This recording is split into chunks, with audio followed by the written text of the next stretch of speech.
I would tell myself the transfer was just temporary, a small price to keep the peace until my parents got back on their feet. For 7 years.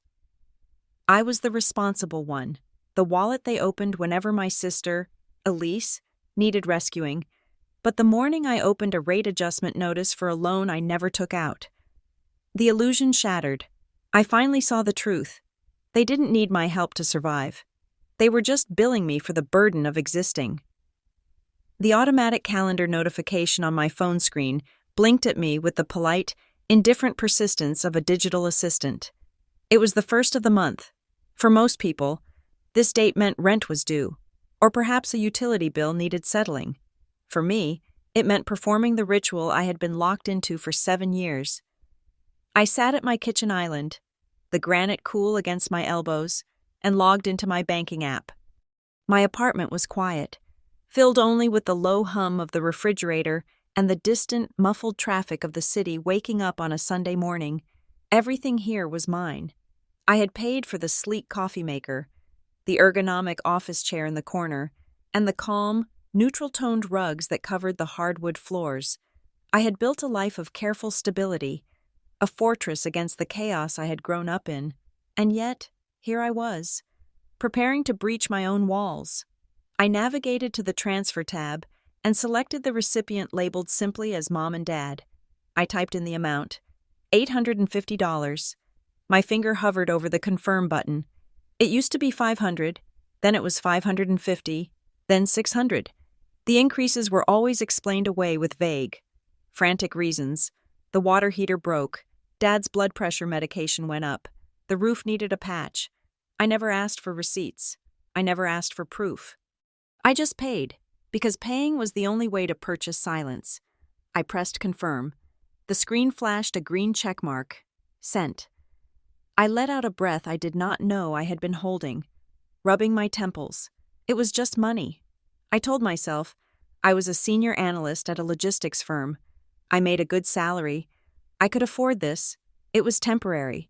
It had been temporary since I was 26 years old. My phone buzzed against the granite. The screen lit up with the caller ID. Home. It was Sunday. The weekly check-in. If I did not answer, they would call back every 10 minutes until I did, and the voicemail would evolve from concerned to frantic to accusatory. I swiped right and brought the phone to my ear, forcing my voice into a register of cheerful compliance. "Hi, Mom," I said. "I just sent the transfer." There was no greeting. There was only a sharp intake of breath on the other end, followed by the familiar, high-pitched tension that signaled I had already done something wrong. "You sound annoyed." "Nora," my mother said. Her voice was thin, like wire pulled too tight. "Why do you always sound so annoyed when you talk to us? We look forward to this call all week, and you answer the phone like it is a chore." I closed my eyes and pinched the bridge of my nose. "I am not annoyed. Mom, I am just waking up. I literally just sent the money. Did you get the notification? We are not talking about money." "Nora," she snapped, "we are talking about your attitude. Your father is sitting right here, and he looks so hurt. He just wanted to hear his daughter's voice. And instead, we get this cold, corporate tone. You act like you are conducting a business transaction." I bit the inside of my cheek. It was a business transaction. It had been for years, but saying that would unleash a storm that would last for days. "I am sorry," I said, my voice flat. "How are you? How is Dad?" My father's voice rumbled in the background. Muffled but audible. "Tell her my back is killing me. Tell her I can barely walk to the mailbox.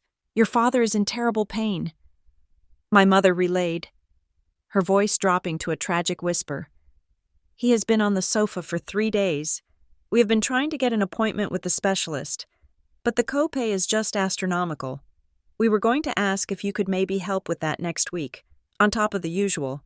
I stared at the coffee maker. I had just sent $850. "Mom," I said, trying to keep my voice steady, "I just sent the money. That should cover the copay and the groceries and the bills. I can't send more right now. My rent went up. Remember?" There was a pause. A heavy, loaded silence that I knew better than my own reflection. Well, my mother sighed. A sound that carried the weight of 1,000 disappointments. I suppose we will just have to figure it out. We always do. We will just eat less this week. It is fine. Nora, do not worry about us. Oh, before I forget, have you spoken to Elise? The pivot was seamless. We went from my failures to my sister's struggles in a single breath. Elise, my younger sister by 3 years, was the family's perpetual project. She was fragile. She was sensitive. She was trying her best. No, I haven't. I said, is she okay? She is having such a hard time, my mother said, her voice instantly softening into a warm, protective coo. She had to leave that job at the boutique. The manager was just awful to her. Nora, totally unreasonable. Elise was coming home in tears every day. So she quit. We told her it was the right thing to do. Her mental health comes first. She quit? I asked, the words slipping out before I could stop them. Mom, that was her 3rd job this year. How is she going to pay her rent? She is moving back in with us for a little while. My mother said, defensiveness creeping back into her tone. Just until she gets back on her feet. She is going to start an online business. She has such a creative spirit.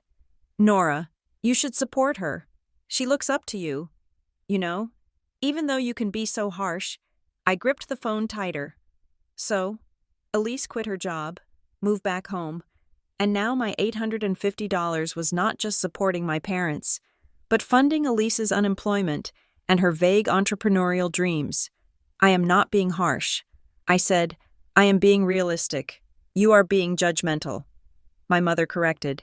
You have always been like this. You think because you have your fancy degree and your city apartment that you are better than everyone. Elise is trying. She has a good heart. She does not measure everything in dollars and cents like you do. The conversation dragged on for another 20 minutes. I listened to the litany of their ailments, the unfairness of the world, and the saintliness of my sister. By the time I hung up, my coffee was cold and my stomach was in knots. I felt hollowed out, as if they had reached through the phone line and scraped away my peace of mind. I spent the rest of the day cleaning my apartment, scrubbing surfaces that were already clean, trying to regain some sense of control. It was around 3 in the afternoon when I went down to the lobby to check my mail. I usually let it pile up, mostly flyers and coupons, but I was expecting a new debit card. I pulled the small stack of envelopes from my box and flipped through them as I walked back to the elevator. Utility bill, credit card offer, flyer for a pizza place, and then a thin white envelope that made me stop in my tracks. It was from Summit Ridge Lending. I frowned. I had never heard of Summit Ridge Lending. I didn't have any loans other than my student debt, which was serviced by a federal provider, and my car payment, which was through my own bank. I turned the envelope over. It was addressed to Ms. Nora Watson, but the address below my name was not my apartment. It was my parents' address in Hawthorne Bay. It had been forwarded to me by the Postal Service because I still had a lingering mail forwarding order from a brief period 2 years ago when I thought I might move. A cold prickle of unease started at the base of my neck. I tore the envelope open right there in the hallway. It was a standard form letter, the kind that looks generated by a machine. Dear Ms. Watson, this letter is to inform you of a rate adjustment on your personal loan. Account number ending in 4429. Effective the 1st of next month. Your variable interest rate will adjust to... I stopped reading. Personal loan? I walked into my apartment and threw the rest of the mail on the counter. Keeping the letter in my hand, I stared at it. Account number 4429. I did not have a personal loan. I had excellent credit. I was obsessive about my finances. I knew every penny that came in and went out. Maybe it was a scam or a clerical error. But the address bothered me. Why was it linked to my parents' house? I sat down at my laptop and searched for Summit Ridge Lending. It was a real company, a second-tier lender that specialized in high-interest personal loans for people with fair credit, the kind of place you went when the bank said no. I found their customer service number and dialed. It was Sunday, so I got an automated system to check the status of your loan. Press 1. I pressed 1. Please enter your social security number. I hesitated. If this was a mistake, I didn't want to give them my information. But the fear was gnawing at me now. A sharp, physical pain in my gut. I punched in my social security number. Thank you, the robotic voice said. Your next payment of $312 is due on the 15th. The phone slipped from my hand and clattered onto the desk. It was real. Someone had taken out a loan in my name, and the mail had gone to my parents' house. My first instinct was to call the police. That was what you did when your identity was stolen. But then I looked at the letter again. The date of the loan origination was 18 months ago, right around the time my father had his health scare that turned out to be indigestion, but had required me to send an extra $1,000 for tests. I picked up the phone and dialed my parents' house again. My father answered this time. Hello? Dad? I said, skipping the pleasantries. I just got a letter. From Summit Ridge Lending. There was a silence on the line.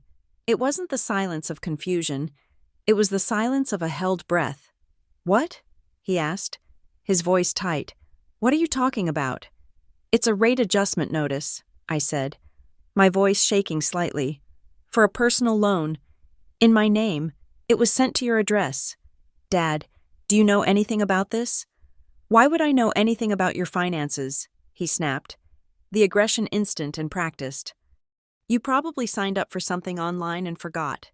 You are always clicking on things. I didn't sign up for a high-interest loan. Dad, and why is it using your address? How should I know? You used to live here. You probably never changed it. You are so careless with these things. Nora, always rushing around. I took a deep breath. Dad, the loan was taken out 18 months ago. I haven't lived there in 7 years. Listen to you, he hissed. Accusing your own father. Is this what you think of us? After everything we did for you? We raised you. We fed you. And you call me up on a Sunday afternoon and accuse me of being a thief? I didn't say you were a thief. I said, though the thought was screaming in my mind, I am asking if you know why mail for a loan in my name is going to your house. Give me the phone, I heard my mother say in the background. Then the shuffling of the handset. Nora? Her voice was wet, trembling. Why are you upsetting your father? He is in pain. His back is spasming because of the stress you are causing. Mom, there is a loan, I said, trying to cut through the fog of guilt she was deploying. A real loan. I don't know what you are talking about. She sobbed. We are good people, Nora. We go to church. We help our neighbors.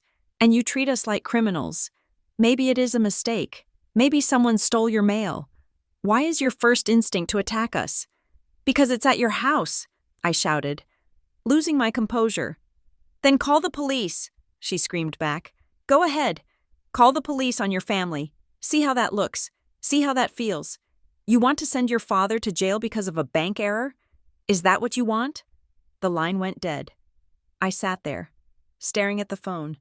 My hands were shaking. They had turned it around on me in less than 2 minutes.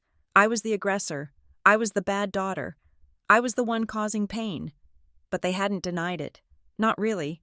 They had deflected. They had attacked. But they hadn't said, no, that is impossible. I opened my laptop again. I needed to see the bigger picture. I logged into my main bank account, the one I used for the monthly transfers. I went to the search function and typed in the last name of the family friend who handled their taxes, thinking maybe there was a connection. Nothing. Then I searched for transfer. I scrolled back. Last month, $850. 6 months ago, $825. 1 year ago, $800. 2 years ago, $750. 3 years ago, $700. 4 years ago, $650. I pulled up an inflation calculator in another tab. The cumulative inflation over that period was nowhere near the 20% increase I was paying. And then I looked closer at the dates. The increases didn't happen randomly. They happened in November and June, every single year, like a scheduled raise. I felt sick. It wasn't an emergency fund. It wasn't help. It was a subscription fee. I was a service they had subscribed to, and they were adjusting the price whenever they felt like it. I needed to get out of the apartment. The walls were closing in. I texted a coworker. Jenna, the only person at the office I considered a real friend. Dinner? I need a drink. We met at a bistro halfway between our apartments. It was noisy, filled with the clatter of silverware and the hum of conversation, which helped drown out the buzzing in my head. I ordered a glass of wine and drank half of it before the appetizers arrived. Jenna looked at me over the rim of her glass. You look like you've seen a ghost. Nora, everything okay? I told her. I told her about the payments. I told her about the letter. I told her about the phone call. Wait, Jenna said, putting her fork down. You send them nearly $1,000 a month? For what? For life, I said, shrugging, trying to make it sound casual. They're retired. They have health issues. My sister is complicated. Nora, Jenna said, her voice sharp. That is not normal. I help my parents out sometimes. Sure, I bought them a new fridge last year, but a monthly salary? That's a mortgage payment. You're paying a second mortgage for a house you don't live in. I laughed. A brittle, dry sound. Yeah, well, I guess I am just a really good daughter. You're not a daughter to them, Jenna said quietly. You're an ATM. The words hit me like a slap. I recoiled, instinctively wanting to defend them. No, they love me. They just struggle. They rely on me. But the image of the Summit Ridge letter flashed in my mind. They gaslit you. Nora, Jenna continued, that reaction on the phone? That's textbook. If they were innocent, they would be worried about identity theft. They would be telling you to freeze your credit. Instead, they told you not to call the police. Think about that.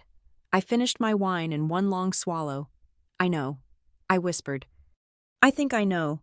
We finished dinner, and I insisted on paying. Because that was what I did. I paid for things. It was the only way I knew how to be valuable. When I got to my car, the facade crumbled. I sat in the driver's seat, the engine cold, and gripped the steering wheel until my knuckles turned white. Tears, hot and angry, spilled over my cheeks. I wasn't sad. I was humiliated. I felt stupid. I had let them use me. I had let them make me feel guilty for 7 years while they slowly, methodically picked my pockets. I drove home in a daze. It was late, past 11. I was just brushing my teeth when my phone buzzed again. Elise. I stared at the screen.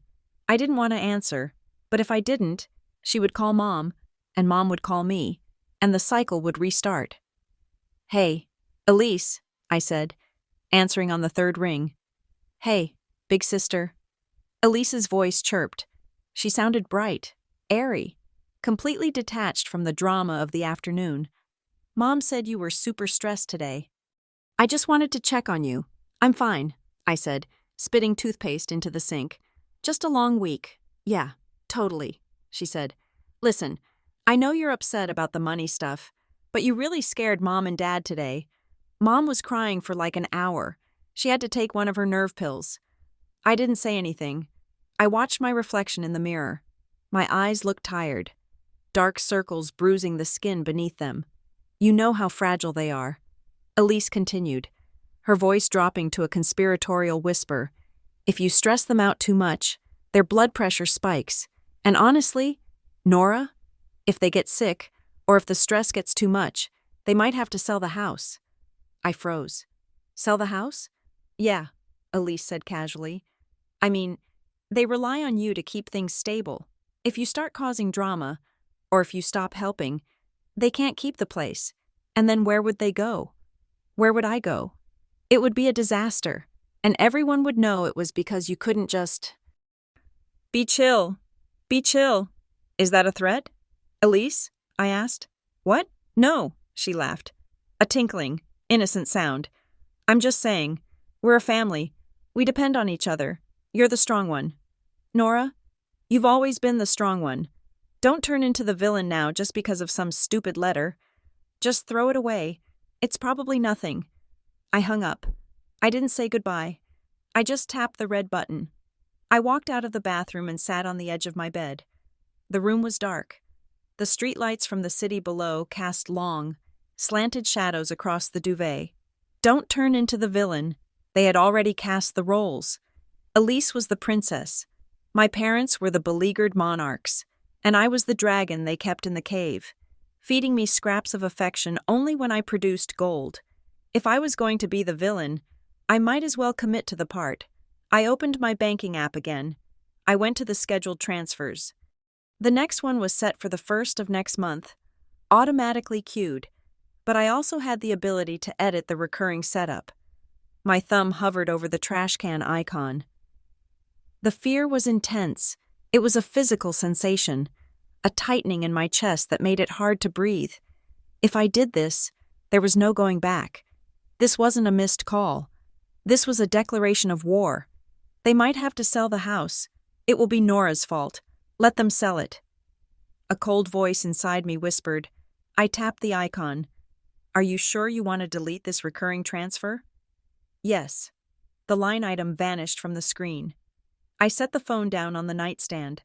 My heart was pounding so hard I could hear it in my ears. I wasn't doing this for revenge. I told myself, not yet. I was doing it because I needed answers. I would restart the payments once they showed me the bills, once they explained the loan, once they treated me like a human being and not a resource. I lay down, pulling the covers up to my chin. I stared at the ceiling for hours, waiting for the sky to lighten. When I woke up the next morning, the silence in my apartment felt different. It felt heavy.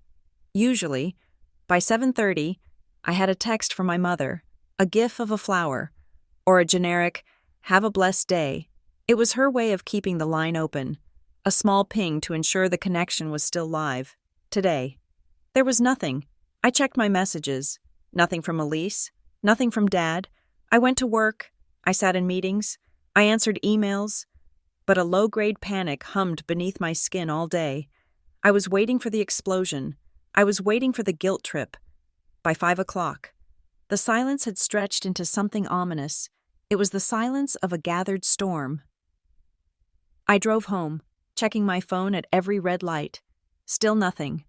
I walked into my apartment, threw my keys in the bowl, and saw the notification light blinking. An email. It wasn't a text. It wasn't a call. It was an email from my father. My father never emailed. He typed with 2 fingers and thought the internet was a conspiracy. If he was emailing, it meant he wanted a paper trail, or it meant he couldn't trust himself to speak without screaming. I opened it. The subject line was blank. The body of the message contained a single line, typed in bold, oversized font. Send what you owe, or stop calling us. I stared at the screen. The words blurred slightly as my eyes filled with tears. Not of sadness this time, but of a sharp, crystallizing realization. They didn't want an explanation. They didn't want to resolve the conflict. They didn't even want me. They just wanted the payment. I closed the laptop. The apartment was quiet, but for the first time in 7 years, the silence didn't feel lonely. It felt like the calm before a very necessary destruction. I picked up the Summit Ridge letter from the counter, where I had left it the night before. I looked at the customer service number again. Tomorrow, I wouldn't call my parents. I would call the lender. And this time, I wouldn't hang up until I got to the truth. Monday morning arrived with the bleak, gray inevitability of a sentencing hearing. I sat in my office cubicle, the hum of the air conditioning battling the silence of the room. My headset lay on the desk, looking like a coiled snake. I had taken a personal hour at the start of my shift, telling my manager I had a medical appointment. In truth, the sickness I felt was entirely spiritual. I picked up the headset and dialed the number for Summit Ridge Lending again. This time, I had a strategy. I was not calling to ask if the loan existed. I knew it did. I was calling to find the cracks in the pavement. A representative named Marcus answered. His voice was bored, the standard monotone of someone who spent 8 hours a day explaining interest rates to desperate people. "Thank you for calling Summit Ridge," Marcus said. "Can I have your account number?" I gave him the number from the letter, and for verification. He said, "Can you please confirm your full name and the email address on file?" Nora Watson. I said clearly, "And my email is—" I hesitated. I started to give my current email, the professional one I had used for a decade, but a cold intuition stopped me. If my parents had set this up, They would not have used an email I checked daily. They would have used something they could access, or something old enough to fly under the radar. I took a gamble. Is it nora.watson93@gmail.com? I asked. It was an account I had created in high school and abandoned the moment I graduated college. My parents, however, knew the password. They had demanded it when I was 16 to monitor my college applications. That is correct. Marcus said, "Thank you. Ms. Watson, I see here your loan was recently refinanced 3 months ago. How can I help you today?" The air left my lungs in a sharp rush. Refinanced. That meant active engagement. That meant someone had logged in, or called in, and agreed to new terms within the last 90 days. Refinanced, I repeated, keeping my voice steady. Marcus, was that refinance done online or over the phone? It looks like it was completed via the online portal, he said. The authorization was signed digitally. And the IP address? I asked. Can you see where the login originated? I am afraid I do not have access to that level of technical data, Marcus said, his tone stiffening. Is there a problem with the account? I closed my eyes.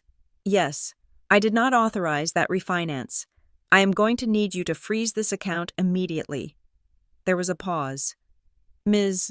Watson, if you are claiming fraud, we can certainly open an investigation, but I see here that the payments have been made regularly from a checking account ending in 678.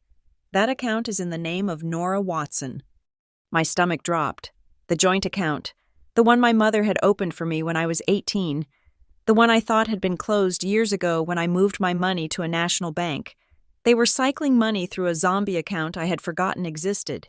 Freeze it, I said, my voice hard. Mark it as disputed.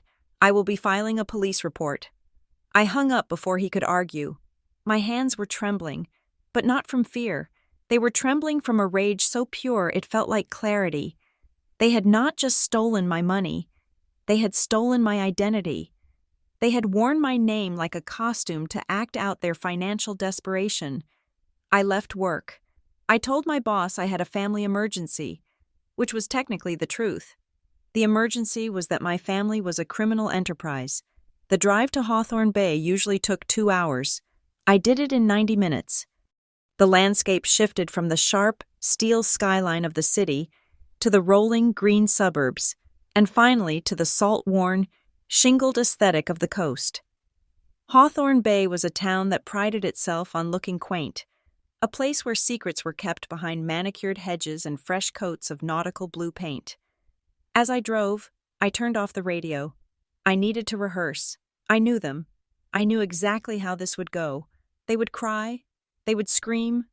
They would twist reality until I felt like I was the one losing my mind. I need to see the bills, I said aloud to the empty car. Show me the statements. No, Dad, stop yelling. Just show me the paper. Mom, crying does not change the math. Show me the receipts. I repeated the phrases like a mantra, trying to harden my resolve. I had to be a stone. If I showed emotion, they would feed on it. If I showed anger, they would call me unstable. If I showed sadness, they would weaponize their love. I had to be nothing but a wall that asked for data. I pulled into the driveway of the house I grew up in. It was a sprawling 2-story colonial that always looked slightly better from the street than it actually was. Up close, you could see the peeling paint on the window frames and the slight sag of the front porch. My father's car, a 10-year-old sedan, was in the driveway, but right next to it was something that made me pause, a brand new, pearl-white SUV. It was massive, pristine, and completely out of place. I parked my sensible, compact car behind it and stared. Maybe they had company. Maybe the real estate lady my mother sometimes mentioned was here. I walked up the steps and unlocked the front door with my key. I didn't knock. I didn't want to give them time to arrange their faces. The living room was dim, the curtains drawn against the midday sun. The television was on, playing a daytime talk show at low volume. They were all there. It looked like a tableau from a bad soap opera. My mother was sitting in her favorite armchair, her hands clasped tightly in her lap. her face pale and tragic. My father was pacing by the fireplace, his posture rigid, and Elise was curled up on the sofa, clutching a box of tissues, her eyes red-rimmed and puffy. The moment I stepped in, the air in the room shifted. It became heavy, pressurized. Nora. My mother breathed. She didn't say hello. She said my name like it was a diagnosis. I stood in the entryway, my purse slung over my shoulder, keeping my distance. "What is going on?" I asked. "Why is Elise crying?" My father stopped pacing and turned to me. He looked older than I remembered, his face lined with a mixture of exhaustion and defiance. "We should be asking you that," he said. His voice was low. "Dangerous. You disappear for 2 days. You stop answering texts. You send me an email that reads like a cease and desist letter. And then you just barge in here?" "I didn't barge in," I said, keeping my voice level. "I live 2 hours away. I drove here to talk. We are worried about you." "Nora." My mother interrupted. She stood up and took a step toward me, her arms outstretched. "You are not acting like yourself. You are manic. This obsession with money, it is not healthy." I took a step back. "Do not touch me. Mom." She froze, her face crumbling into a mask of hurt. "See?" she whispered to my father. "See how she is? She is so aggressive." "I am not aggressive." I said, "I am asking questions. I spoke to Summit Ridge Lending this morning." The room went deadly silent. The only sound was the murmur of the television. Elise stopped sniffling for a second, her eyes darting to my father. "And?" my father challenged, jutting his chin out. "So you called a bank?" "Congratulations. They told me the loan was refinanced 3 months ago." I said, "Using an old email address." "My old email address. The one you have the password to." "That proves nothing." My father scoffed. "You probably gave us that password 10 years ago and we forgot it. You think we are master hackers now? You think your mother and I are sitting here running a cybercrime ring?" "I think you are desperate," I said, "and I think you used my name because your credit is shot." "How dare you?" my mother hissed. She sank back into the chair, clutching her chest. "After everything we did to raise you, we gave you piano lessons, we paid for your braces, we co-signed your first apartment, and this is how you repay us? By driving down here to accuse us of felonies?" I walked further into the room, pulling a folded piece of paper from my bag. It was a list I had made. Dates, amounts. "I want to see the bills," I said. "You say my $850 a month goes to household expenses. Show me. Show me the electric bill. Show me the grocery receipts. Show me the medical copays." My father waved a hand dismissively. "We don't keep receipts for every apple we buy." "Nora, we are not accountants. We are living our lives. The utilities, then." I pressed. "The mortgage statement? It is all paperless." My mother said quickly, "It is all in the cloud. We don't get mail anymore." "Then log in." I said, "I will wait. Log in and show me." "You wouldn't understand the finances anyway." My father snapped. "It is complicated. We have assets. We have liabilities. It is not just simple arithmetic like you do at your little job." I stared at him. "I am a logistics analyst." "Dad, I manage supply chains for multinational corporations. I think I can understand a residential electric bill." Elise sat up, wiping her nose. "Nora, stop it," she whined. "You are making Dad's blood pressure spike. Can't you see he is shaking?" I looked at my father. He was shaking, but it wasn't pain. It was rage, and beneath the rage, something else. Fear. "I am not stopping until I get answers." "Elise," I said, "why are you here in the middle of a Tuesday? I thought you were starting a business." "I am," she cried. "That is what this is all about. I need support. Nora, I need family. I'm trying to build something, and you are tearing everyone down because you are obsessed with a few $100s. It is not a few $100s. I said, "It is nearly $1,000 a month, plus a $20,000 loan in my name." "It is just a bridge loan," Elise blurted out. The words hung in the air. My parents' heads snapped toward her in unison. My father's eyes went wide. My mother let out a sharp, strangled gasp. Elise clapped a hand over her mouth, her eyes widening as she realized what she had said. "A bridge loan?" I repeated, my voice dropping to a whisper. Elise looked at her lap, her face flushing crimson. "I just meant, like bridging the gap, you know, until things get better." "No," I said, stepping closer to her. "You use the term bridge loan. That is a specific financial term. Elise, a bridge to what? What are you bridging?" "Shut up. Nora," my father roared.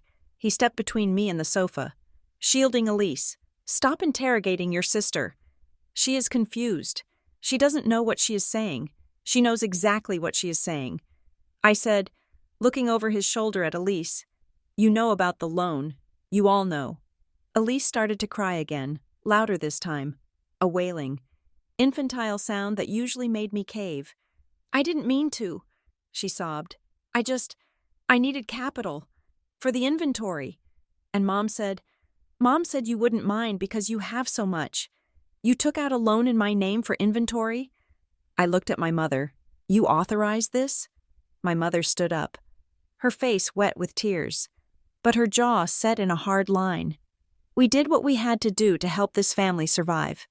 Nora, Elise has a chance to be something, to do something big. We needed liquidity. You weren't using your credit. It was just sitting there." I felt like I had been punched in the gut. It was just sitting there, like my credit score was a spare room in their house they decided to rent out. "So you admit it," I said. "You committed fraud. We borrowed it," my father yelled. "We are paying it back. We are making the payments. You are making the payments with the money I send you every month," I shouted back, my voice finally breaking. "I am paying for my own identity theft. You are paying your share," my father screamed, his face purple. "You owe us. We raised you, you ungrateful, selfish little brat." He took a step toward me, his hand raised as if to point a finger in my face. But the gesture was so aggressive I flinched. "Get out," he spat. "If you are going to come into my house and talk about police and fraud, then get out. You are dead to me until you apologize." I looked at them. My mother, the martyr, my father, the tyrant, Elise, the eternal victim. They were a closed circuit of dysfunction, and they had plugged me in as the battery. "I will get out," I said, my voice shaking but clear. "And I am taking my money with me." I turned and walked to the door. I didn't look back. I heard my mother sobbing. "She is destroying us. She is destroying us," as if I were a hurricane and not a daughter asking for the truth. I burst out the front door and into the bright, salty air. I sucked in a breath, feeling lightheaded. I walked toward my car, my keys in my hand. Then I stopped. I looked at the white SUV again. I walked over to the rear window and peered at the sticker in the corner. It wasn't a standard registration sticker. It was a temporary dealer tag. The back seat was filled with shopping bags, not grocery bags. Bags from high-end boutiques in the next town over. And in the front seat, on the passenger side, was a brochure. I leaned closer to the glass. Briar Hollow Realty, Luxury Coastal Living. "Nora?" I jumped and spun around. Mrs. Gable, the next-door neighbor, was standing at the edge of the lawn, holding a gardening trowel. She was a sweet, elderly woman who had lived there since I was a child. "Oh, hi, Mrs. Gable," I said, trying to smooth my face into something resembling normalcy. "I didn't see you there. Is everything all right, dear?" she asked, peering at me over her glasses. "I heard some shouting. Your father has such a booming voice. We were just having a disagreement." I said, "Politics. You know how it is?" "Ah, yes," she nodded sympathetically. "The world is so divided these days. But it is good to see you. You haven't been around much. I've been busy with work," I said, edging toward my car. "Well, your mother certainly has been busy too." "Mrs. Gable said, leaning on the fence. "She has been hosting those little gatherings again. It is nice to see the driveway full." "Gatherings?" I asked, pausing. "You know, the ones with the lady in the red car." Mrs. Gable said, The real estate lady. She comes by 2 or 3 times a week. I thought maybe they were selling the house, but your mother said they are just, what was the word? Investing. Investing. My blood ran cold. Yeah, Mrs. Gable continued. She said they are going into business with that nice lady. Something about flipping properties? I don't know. It sounded very exciting. That new car of theirs certainly is fancy. I looked at the white SUV. Did they say it was a lease? I asked. Oh no. Mrs. Gable laughed. Your father told my husband he bought it cash. Said he came into a little inheritance. I felt the ground tilt slightly under my feet. Cash, inheritance. There was no inheritance. My grandparents had died broke 10 years ago. Thank you. Mrs. Gable, I said, my voice sounding hollow to my own ears. It was good to see you. I got into my car and locked the doors. I didn't start the engine immediately. I sat there, staring at the house. They weren't just stealing to survive. They weren't using my money for blood pressure medication and roof patches. They were building a real estate empire, or trying to, using my credit and my cash as the foundation, and they were buying luxury cars to look the part. I started the car and backed out of the driveway. I didn't look at the window. I knew they were watching. I didn't drive back to the city. I drove to the county seat. About 20 minutes inland, I needed to know what investing meant. The county clerk's office was a drab building filled with the smell of floor wax and old paper. I went to the public records terminal. My hands were steady now. The shock had burned off, leaving only a cold, clinical determination. I typed in my parents' names. The list populated. There was the deed to the house, dated 30 years ago, and then there were the recent filings. A lien, filed 6 months ago. Amount, $45,000. Claimant, a private contracting firm. Another lien, filed 2 months ago. Amount, $12,000. Claimant, a local landscaping wholesale company. And then, the kicker, a notice of default on a second mortgage I didn't know they had. I stared at the screen. They weren't flipping houses. They were drowning. They were borrowing money to start some fantasy business, spending it on cars and appearances to court investors or partners, and failing to pay anyone back. My monthly payments weren't stabilizing them. I was just tossing cupfuls of water onto a house fire. I printed the documents. I paid the 50 cents per page fee. I put them in a manila folder. I walked out to my car. The sun was setting now, casting long shadows across the parking lot. I took out my phone. I opened my email app. I didn't write a long, emotional letter. I didn't ask why. I didn't tell them how much they had hurt me. I knew now that those things didn't matter to them. Emotions were just levers they pulled to get what they wanted. I was exhausted. I threw my keys on the counter and poured myself a glass of water. My phone buzzed. I looked at it. A notification from social media. Elise Watson tagged you in a post. My stomach tightened. I opened the app. It was a picture of Elise and our parents, taken maybe a year ago. They were smiling, looking like the perfect, happy family. The caption read, "It is so sad when people let money change them. Family is supposed to be forever. But some people only care about themselves. Broken-hearted tonight by betrayal. We will get through this. Mom and Dad. We always do." Family. First betrayal. Greed. I stared at the screen. She hadn't named me, but she didn't have to. The comments were already rolling in. Aunt Carol. "Oh no, honey, what happened? Praying for you guys." Cousin Mike. "Keep your head up. Elise, some people forget where they came from." Then my phone started buzzing with texts, numbers I hadn't heard from in years. Aunt Carol. "Nora, I just saw Elise's post.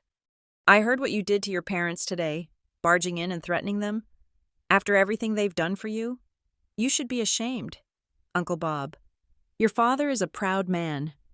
Nora, to humiliate him like this? Over money? You need to call them and apologize immediately."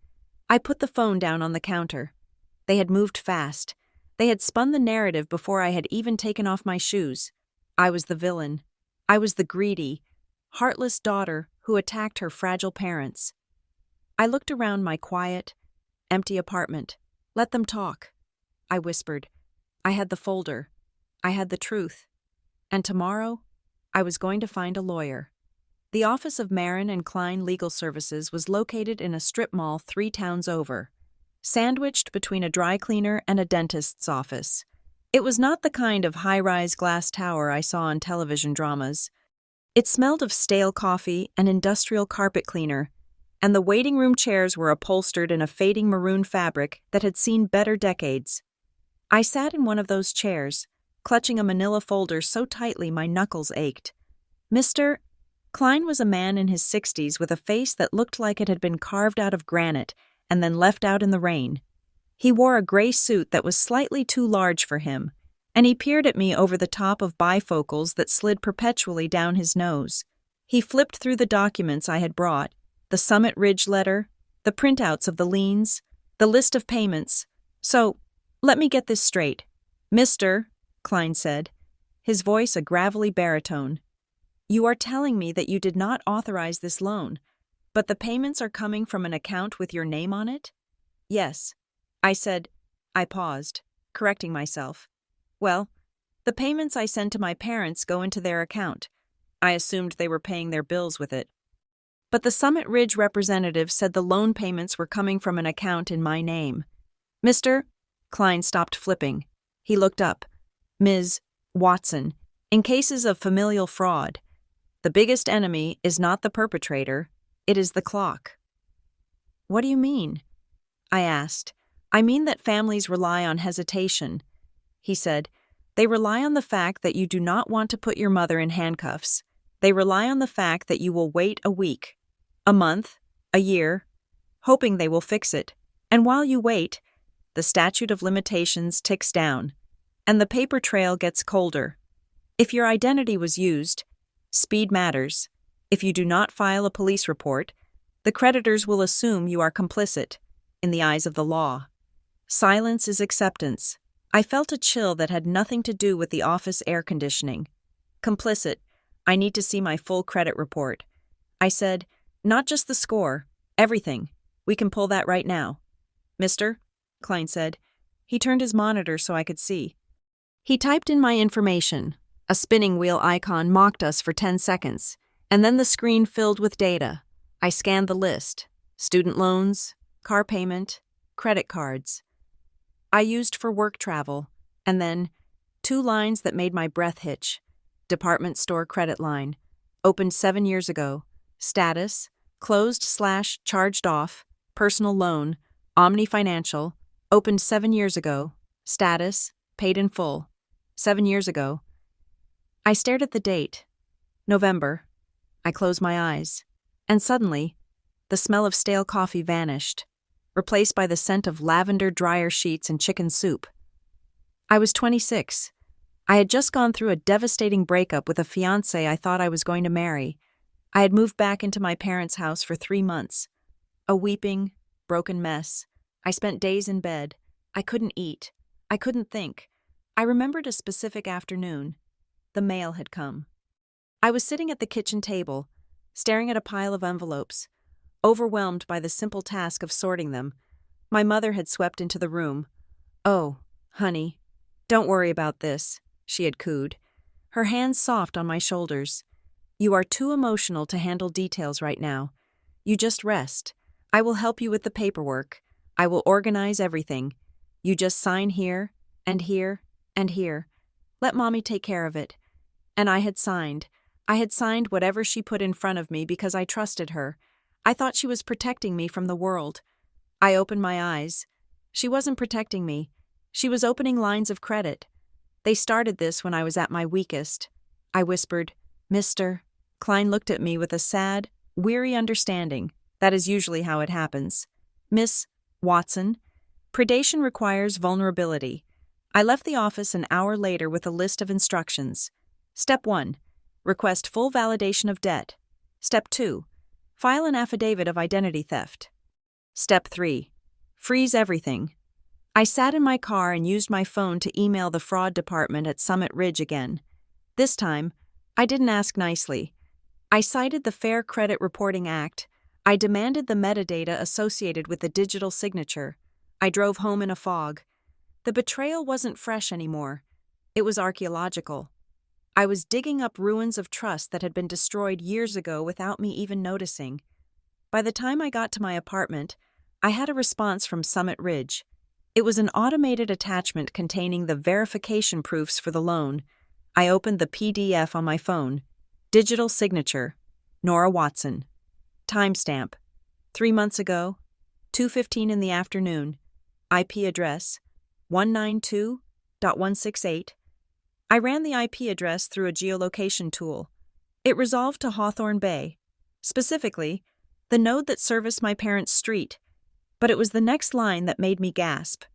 Verification phone number. It was a number I didn't recognize. But I recognized the area code. It was local to Hawthorne Bay. I typed the number into a search engine. Nothing. Then I typed it into my own contacts list. Just in case. Nothing. Then I tried one more thing. I went to the saved contacts in my old cloud account, the one I shared with the family years ago. The number popped up. Elise. Burner. I stared at the screen. Elise had a second phone, a burner phone, and she had used it to verify my identity. My phone rang in my hand, startling me so badly I almost dropped it. The screen flashed. Elise. It felt like she was watching me, like she knew I had just found her number. I answered. Nora! She screamed. She didn't say hello. She just launched into a high-pitched tirade. What did you do? I walked into my apartment and locked the door behind me. What are you talking about? Elise? The transfer, she yelled. The monthly transfer. It didn't come through. It is the 5th of the month, I said calmly. I canceled it. I told you I was canceling it. I thought you were bluffing, she shrieked. Do you have any idea what you have done? I have automatic payments set up. I have vendors to pay. I just got a notification that 3 payments bounced. Nora, do you know how embarrassing it is when payments bounce?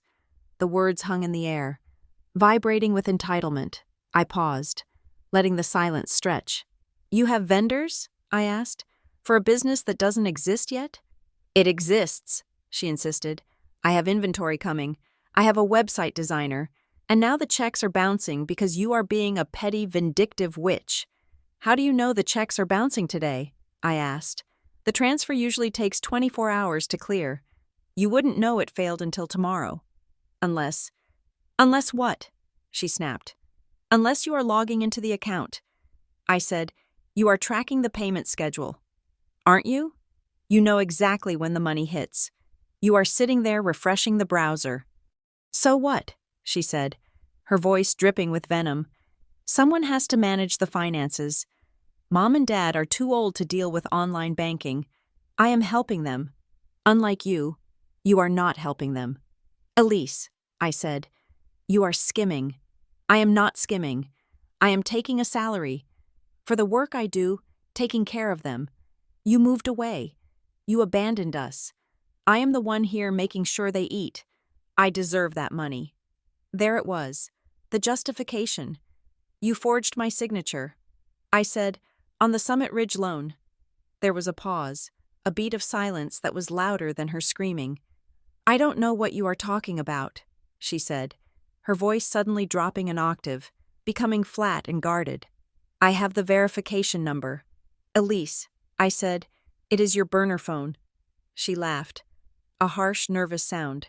You are paranoid. You are crazy. Just send the money. Nora.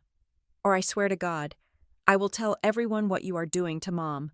I will tell them you are cutting off her medication money. I hung up. I didn't have the energy to argue with a delusion. I sat down at my computer. I had one more lead to track down. The real estate lady.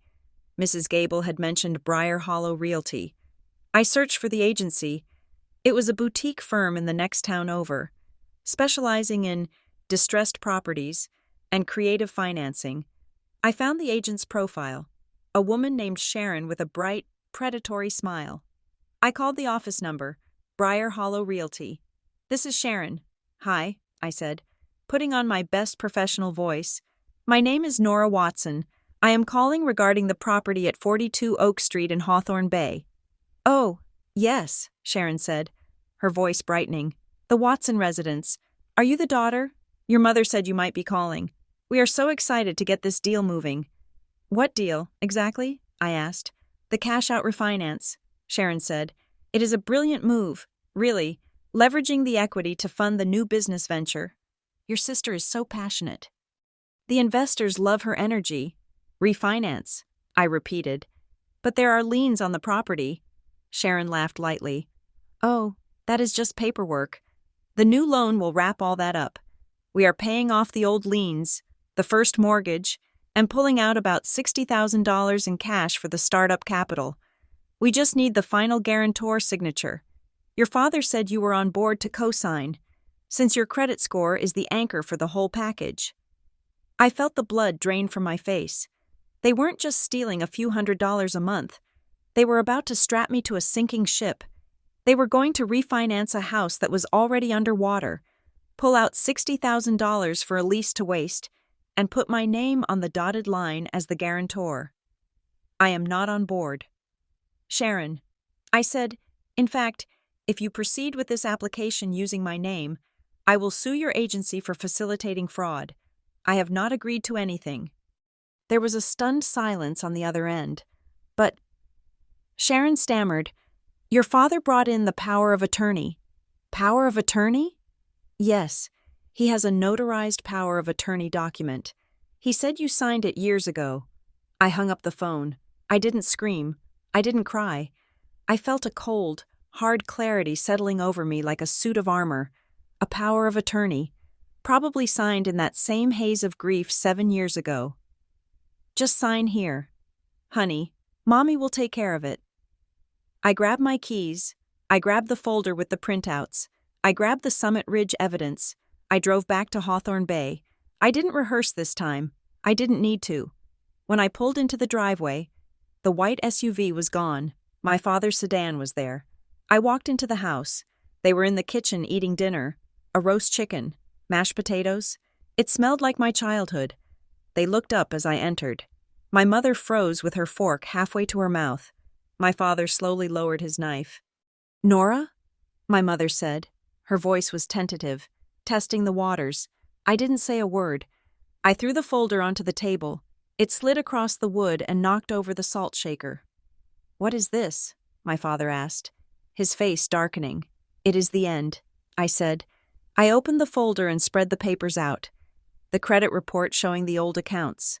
The Summit Ridge metadata. The notes from my conversation with Sharon at Briar Hollow. I know about the power of attorney. I said, I know about the refinance. I know about the burner phone. My father stood up. He didn't look at the papers. He looked at me, and his eyes were hard. You are snooping, he said. You are invading our privacy. I am protecting my future, I yelled. You are trying to sell me into debt slavery to fund Elise's hobbies. It is not a hobby, my mother cried. It is a business. Why can't you support your sister? Why do you have to be so jealous? Jealous? I laughed, a sound that felt like glass breaking in my throat. You think I am jealous? I am the one paying for everything. My father slammed his hand on the table. Enough. He took a breath, trying to compose himself. He walked around the table and stood in front of me. He changed his tactics. His shoulders slumped. He looked suddenly frail. Nora. Listen, he said, his voice dropping to a reasonable, pleading tone. Okay, maybe things got a little out of hand. We were desperate. The bills were piling up. We just wanted to give Elise a chance. He reached out and touched my arm. I flinched, but I didn't pull away. We can fix this, he said. We don't need lawyers. We don't need police. That will just hurt everyone. Look, you have money. You have savings. If you just pay off the Summit Ridge loan, one lump sum, and maybe help us clear the liens, we can reset everything. We can tear up the power of attorney. We can start fresh. I looked at him. I looked at the hope in his eyes. But it wasn't hope for reconciliation. It was hope for a bailout. Just pay it off, he urged. One check, and we will never ask you for anything again. I promise. I looked at the papers on the table. You want me to pay $40,000? I asked. To fix a mess you made? It is what you owe us, my mother said from the table. Her voice was quiet, steely. I looked at her. What did you say? I said it is what you owe us, she repeated, meeting my gaze. We gave you life. We gave you a home. We supported you when you were broken-hearted and couldn't get out of bed. We carried you. Now it is your turn to carry us. That is how family works. The words hung there. What you owe us. It wasn't love. It wasn't help us. It was a bill. They had kept a ledger of every diaper, every meal, every moment of comfort, and they had assigned a dollar value to it. I wasn't their daughter. I was their investment, and they were ready to cash out. I realized then that I had never been a person to them. I was a savings bond that had finally matured. No, I said. My father's face hardened again. What? No, I repeated. I am not paying it. I am not paying a ransom for my own life. I turned to leave. Wait, my father shouted. Where are you going? To the police, I said. You wouldn't dare, he sneered. Watch me. I walked out the back door this time, cutting through the kitchen, as I passed the counter where they kept the mail. I saw a bank statement. It was opened. I shouldn't have stopped, but I did. I looked at the header. First National Bank, joint checking account. The names on the account were Robert Watson and Nora Watson. I grabbed the statement. Put that down, my mother screamed, scrambling out of her chair. I ran out the door. I ran to my car. I locked the doors, just as my father reached the handle. He pounded on the glass. His face twisted into a mask of fury. I reversed out of the driveway, my tires screeching. I drove 2 blocks and pulled over, my heart hammering against my ribs like a trapped bird.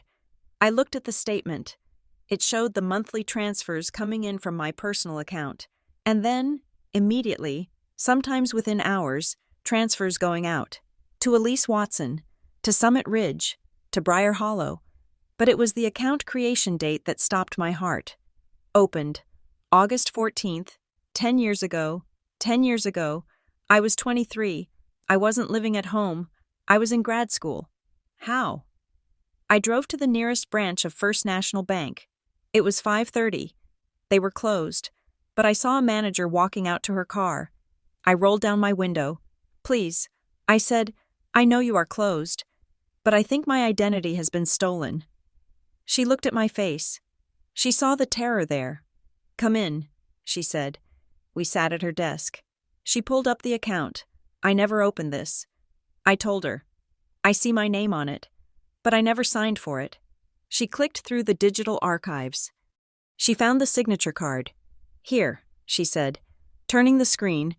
It was opened in person. 2 forms of ID were presented, a driver's license and a social security card. I looked at the signature. It looked like mine, but it was slightly off, a little too shaky. And the photo on the ID scan? She zoomed in. It was my driver's license. But the woman in the photo, the hair was different. It was darker. It was Elise. She had dyed her hair. She had taken my ID, maybe borrowed it from my purse at a family dinner, maybe stolen it while I slept. And she had walked into this bank, pretending to be me, with my parents standing right next to her.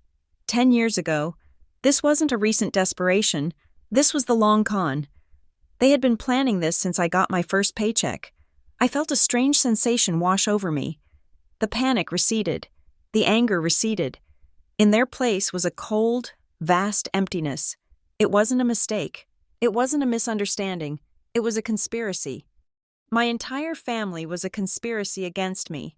I need to file a fraud report, I said. My voice sounded robotic. The manager nodded. She handed me a form. I filled it out. I listed my parents. I listed my sister. I wrote down the account numbers. When I was done, I asked her to place a total freeze on the account. I walked out of the bank. The sun had set. The streetlights were humming. I sat in my car and dialed the non-emergency line for the police department. I would like to file a report for identity theft, I told the dispatcher. As I waited for the officer to call me back, My phone buzzed. A voicemail. From Mom. I stared at the notification. Part of me wanted to delete it, but I knew I needed to keep it. It was evidence. I pressed play. Nora. My mother's voice began. It was soft. Trembling. We are just sitting here. Crying. We don't understand what happened to you. We love you so much. Why are you doing this? There was a pause. I heard a sniffle. But then, the tone shifted. The tremble vanished. The voice became hard, like iron wrapped in velvet. Listen to me closely. Nora, if you go to the police, if you file any reports, you will destroy this family. Your father will have a heart attack. Elise will go to jail. Is that what you want? Do you want to be the reason your sister goes to prison? Another pause. If you do this, everyone will know what kind of person you are. We will tell them. We will tell them how unstable you are, how you abandoned us. You will have no one. Think about that. Don't be the villain. Nora, just come home and fix this. The message ended. I sat there in the dark car. Don't be the villain. They had used that fear against me for my entire life. The fear of being bad. The fear of being selfish. The fear of being the one who caused the trouble. But looking at the bank statement in my lap, looking at the years of theft and manipulation, I realized something. To a parasite, the host who takes the medicine looks like the villain. To the thief, the lock looks like oppression. If saving myself made me the villain in their story, then I would accept the role. I would play it to the bitter, legal end. I saw a police cruiser pull into the parking lot. I opened my car door. I stepped out into the night air. I didn't look back at the phone. I walked toward the officer, ready to burn the script they had written for me and write my own. The arrival of the certified letter 3 days later was a piece of theater designed to terrify me. It did not come with the usual stack of bills and flyers. It required a signature. The mail carrier, a man I had exchanged pleasantries with for years, looked at me with a strange mix of pity and curiosity as he handed me the heavy, cream-colored envelope. The return address was embossed in gold leaf. Dalton and Price Advisors. I stood in my hallway, the door locked behind me, and tore the seal. The paper inside was thick, high cotton bond, the kind used to intimidate people who did not know any better. Dear Ms. Watson, we have been retained by your parents, Robert and Linda Watson, regarding the breach of your long-standing verbal and implied financial contract, herein referred to as the Family Support Agreement. It has come to our attention that you have unilaterally ceased payments that were relied upon for the necessary maintenance of the household, causing immediate and irreparable harm. Furthermore, your recent hostile actions regarding the Summit Ridge account constitute a violation of the custodial trust established when you granted your parents power of attorney. I read it twice. The language was dense, flowery, and deliberately confusing. It used words like custodial trust and implied contract to make my generosity sound like a legal obligation. I drove to Mr. Klein's office the next morning. I placed the letter on his desk like a dead rat. He put on his bifocals and read it. Then, he let out a dry, rattling chuckle. Is it real? I asked. Can they sue me for stopping the payments? Mr. Klein took off his glasses and rubbed the bridge of his nose. Nora, this is not a legal document. This is a fairy tale written on expensive stationery. There is no such thing as a binding family support agreement based on guilt trips. And Dalton and Price? They are not a law firm. They are a debt collection agency that dresses up as consultants. This is a scare tactic. I nodded, feeling the tightness in my chest loosen slightly. But the fear remained. It was a primal fear, the kind that had been installed in me since childhood. The fear that I was one wrong move away from being excommunicated. The letter was ridiculous, yes, but the intent behind it was deadly serious. They were not just asking for money anymore. They were building a case to define me as a delinquent. They are trying to say the power of attorney makes the fraud legal. Mr. Klein noted, tapping the paper, that is their defense. They will claim you gave them blanket permission to ruin you. I did not give them permission to impersonate me. I said, then we fight on that line. Mr. Klein said, But you need to prepare yourself. This letter is the opening salvo. They are going to get louder before they get quiet. I left his office with a new task. Mr. Klein had secured the full transaction history for the joint account at First National, the zombie account my mother had opened 10 years ago. He told me to go through it line by line, follow the money, he had said, see where the water flows. I spent the next 3 nights at my kitchen table, highlighting markers in hand. The records were a chaotic mess of transfers, withdrawals, and fees. It was not the financial history of a struggling couple trying to make ends meet.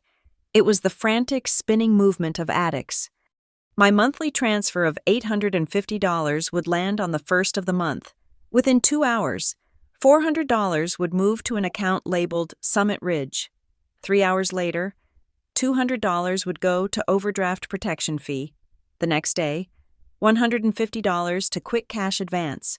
They were not budgeting, they were churning. My money was touching the account just long enough to cover the fees from the loans they had taken out to pay the previous month's fees. It was a snake eating its own tail, and I was the one feeding the snake. But then I saw something that made me stop. Scattered among the large withdrawals were small, incoming deposits. Transfer from E. Watson, $50. Transfer from E. Watson, $25. Transfer from E. Watson, $75. I stared at the name, Elise, my sister, the fragile artist who needed bridge loans and luxury cars, was sending them money, not much, just enough to be visible. Just enough to say, "Look, Mom, I am helping too." I realized with a sick clarity what she was doing. Elise was playing both sides. She was extracting thousands of dollars in business capital from the equity my credit score provided, and then kicking back $50 here and there to appear virtuous. She was buying her status as the good daughter for pennies on the dollar, while I paid thousands to be the villain. The phone rang. It was my Aunt Sarah. Aunt Sarah was my father's older sister, the matriarch of the extended family. She was a woman of steel-gray hair and rigid opinions, but she had always treated me with a distant sort of respect. "Nora," she said, her voice clipped. "We are having a gathering on Sunday. For your Uncle Ted's retirement, at the banquet hall in Hawthorne Bay." I hesitated. "I don't think that is a good idea. Aunt Sarah, things with Mom and Dad are strained, I know." She said, "I have heard. That is why you need to come. You cannot hide in the city forever. Nora, if you have a side of the story, you should look people in the eye and tell it. Otherwise, you are just the empty chair they are talking about." She was right. If I stayed away, I was guilty by default. "I will be there," I said. I arrived at the banquet hall on Sunday wearing a suit of armor disguised as a navy dress. The room was filled with the low roar of family gossip.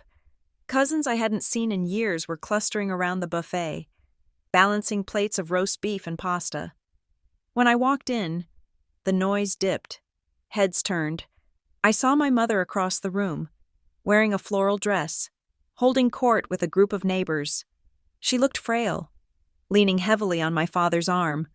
When she saw me, her face crumpled into a performance of brave suffering. She turned away, dabbing at her eyes. I walked to the bar and ordered a club soda. My cousin Mike sidled up to me. He held a beer and looked uncomfortable. "Hey, Nora," he said. "Bold of you to show up. I'm just here for Uncle Ted." I said, "Yeah, well," Mike said, looking at his shoes. "Listen, I don't want to get in the middle of it. But is it true?" "Is what true? That you are suing them?" Mike asked. "Your dad told everyone you are suing them for the money they loaned you for grad school. He said you signed a contract to pay them back for raising you. And now you are trying to use a lawyer to get out of it." I stared at him. The lie was so audacious it took my breath away. "I paid for grad school." "Mike," I said, my voice steady, "I had scholarships and loans. They didn't give me a dime, and I'm not suing them. I am trying to stop them from stealing my identity." Mike shrugged, taking a sip of his beer. "I don't know. Nora, your dad sounded pretty convincing. He said he has the paperwork, said you were always good at spending other people's money." I felt a flush of heat rise up my neck. They had rewritten history. They had taken my 7 years of sacrifice, my monthly checks, my paid-off bills, and inverted them, in their version. I was the leech. I walked away from him. I needed to find a corner to breathe. But there was no corner. The room was a trap. My father tapped a spoon against a glass. The room quieted. He stood near the head table, his hand resting on Uncle Ted's shoulder. "I just want to say a few words," my father began. His voice was rich, projecting to the back of the room. "About family, about sacrifice." He looked directly at me. "We work hard," he said. "We give everything to our children. We break our backs so they can have degrees and city apartments and fancy careers. And we don't ask for much in return. Just respect, just a little gratitude." There was a murmur of agreement in the room, but sometimes, my father continued, his voice catching with emotion, "The world changes people. They forget where they came from. They forget who carried them when they couldn't walk. They think money is more important than blood." He was not talking about Uncle Ted anymore. He was putting me on trial. I felt the eyes of the room land on me. I could have run. I could have walked out and let them have their narrative. But the anger I had been suppressing for weeks finally boiled over. I stepped forward. "I am not the one who forgot. Dad," I said. My voice was not loud, but in the silence, it carried. My father's face turned red. "Nora, this is not the place. You made it the place when you looked at me." I said, "You told everyone I borrowed money from you? That I am the one in debt? Sit down." "Nora," my mother hissed from her seat, "you are embarrassing yourself." I pulled the folded bank ledger from my purse. I had brought it just in case. "I have the records," I said, holding the paper up. $850 a month, for 7 years, sent from me to you, plus a $40,000 loan taken out in my name, without my knowledge, 3 months ago.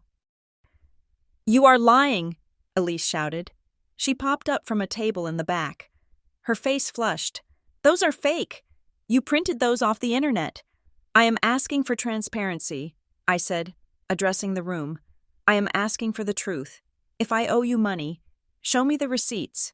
But do not stand there and tell this family that I am the thief when I am the one paying for the roof over your head." My father slammed his glass down. It didn't break, but the sound was like a gunshot. "You ungrateful child," he roared. "We gave you life. Is there a receipt for that? Is there a ledger for the nights we stayed up when you were sick? You want to talk about money? You owe us everything." The room turned on me. I could feel it. The logic of my bank statements could not compete with the emotional weight of a father's outrage. To them, I was cold, calculating, and cruel. He was a father. I was a spreadsheet. "Get out," my Uncle Ted shouted. Standing up, "This is my retirement. Nora, take your drama and get out." I lowered the paper. I looked at their faces. They were not interested in facts. They were interested in order, and I was the disorder. I turned to leave. As I passed the table near the door, a hand reached out and grabbed my wrist. It was Aunt Carol, not the one who had texted me, but a quiet, older aunt from my mother's side who rarely spoke. She pulled me down slightly, as if to kiss my cheek. "Check the storage unit," she whispered into my ear. I pulled back, looking at her. "What? The storage unit?" she murmured, barely moving her lips. "On Route 9, the one they rented when they downsized. Check it." She let go of my wrist and turned back to her plate, cutting a piece of roast beef as if nothing had happened. I walked out of the banquet hall into the cool evening air. My heart was hammering, but my mind was latching onto the new piece of information. Storage unit. I sat in my car and opened the banking app on my phone. I scrolled through the joint account history again. I searched for keywords: public storage, Route 9 self-store. There it was. A monthly payment of $140 to Route 9 secure storage. And the payment method? Auto debit. N. Watson. It was in my name. Of course it was in my name. I drove to Route 9. It was a 20-minute drive, past the strip malls and into the industrial edge of town. The facility was a sprawling grid of orange metal doors behind a chain-link fence. I pulled up to the keypad at the gate. I didn't have a code, but I had the account. I called the after-hours support number listed on the sign. "This is Nora Watson." I told the operator, "I lost my access code. I'm standing at the gate. Can you verify me?" She asked for my address. I gave my parents' address. She asked for the last 4 digits of the card on file. I gave them from the bank statement. "Okay, Miss Watson," the operator said, "your code is 4429, the same as the last 4 digits of the fraudulent loan." My father used the same numbers for everything. I typed it in. The gate slid open with a mechanical groan. I drove through the rows of identical doors until I found Unit B14, the number the operator had confirmed. I had a tire iron in my trunk, but I didn't need it. The lock on the door was a combination padlock. I tried my birthday. It didn't open. I tried my parents' anniversary. It didn't open. I tried Elise's birthday. Click, the shackle popped open. I pulled the heavy rolling door up. It rattled loudly in the quiet night, the sound echoing off the metal corridors. The unit was dark. I turned on the flashlight on my phone and swept the beam across the space. I expected to see old furniture, boxes of childhood clothes, the debris of a life downsized. Instead, I saw a showroom. Stacked against the walls were boxes, unopened, a 60-inch flat-screen television, a high-end stand mixer in Empire Red, a set of professional-grade golf clubs still in the plastic wrap. Boxes of expensive bedding from a luxury department store, a sewing machine that cost more than my first car. I walked into the unit, the beam of my light dancing over the inventory of lies. They had told me they were struggling to buy groceries. They had told me they couldn't afford copays. And all the while, they were buying things, not things they needed, things they wanted, things to hoard. It wasn't survival. It was retail therapy funded by my paycheck. I moved deeper into the unit. In the back, sitting on top of a filing cabinet, was a plastic tote bin labeled Christmas decorations. I opened it. It wasn't ornaments. It was paperwork. I pulled out a file folder. Inside were photocopies of my driver's license, not just the current one, but expired ones from years ago. Copies of my old apartment leases, a printout of my Social Security card, and then the bottom sheet. It was a piece of plain white printer paper. On it, someone had practiced my signature. Nora Watson. Nora Watson. Nora Watson. The first few attempts were shaky, hesitant. The ink was thick where the pen had pressed too hard, but as the list went down the page, the signature became fluid, confident, identical to mine. My hands started to shake. I dropped the paper. It fluttered to the concrete floor, landing face up. This wasn't impulsive. This wasn't a moment of weakness where they clicked a button online because they were panicked about a bill. They had sat down and practiced being me. They had trained for this. They had studied my handwriting like it was a craft. I felt bile rise in my throat. I backed out of the unit, unable to look at the boxes of stolen wealth any longer. I pulled the door down and locked it. I turned around, and I saw a figure standing at the end of the row, silhouetted against the street lamp. Nora. It was Elise. She walked toward me, her heels clicking on the pavement. She was wearing a long coat, her arms crossed over her chest. "How did you know I was here?" I asked. My voice was raspy. "I saw you leave the party," she said. "I figured Aunt Carol told you. She always hated us." "She didn't hate you," I said. "She just saw you." Elise stopped a few feet away. She looked at the padlock. "You shouldn't be in there," she said. "That is private property. It is in my name." "Elise!" I shouted, the sound cracking the silence. The unit, the TV inside, the golf clubs. "It is all in my name." "So what?" She shrugged. "It is just stuff. Mom and Dad deserve nice things. They have had a hard life." "Deserve?" I pointed at the door. They practiced forging my signature. "Elise, I found the paper. They sat down and learned how to steal my identity. Did you help them? Did you practice too?" Elise looked away. She scuffed her shoe against the asphalt. "I didn't know about the signature stuff." She mumbled, "Not really. I asked them for help. okay? I needed money for the boutique idea. And they said they didn't have cash, but they had credit. They said you had plenty of credit and you weren't using it. And you didn't think to ask me? I asked. We knew you would say no, she cried, looking at me with genuine frustration. You are always so stingy. Nora, you count every penny. You would have given us a lecture about business plans and interest rates. We didn't want the lecture. We just wanted the help. So you stole it. We borrowed it, she insisted. We were going to pay it back once the business took off. But the business never takes off. Elise, I yelled, because there is no business. There is just you, playing pretend, and Mom and Dad buying TVs they don't watch to feel rich. Elise's face hardened. She took a step closer. You think you are so perfect, she spat. You think because you have a job and a 401k that you are better than us. But you are cold. Nora, you are empty. That is why you are alone. That is why Mom and Dad like me better. Because I need them.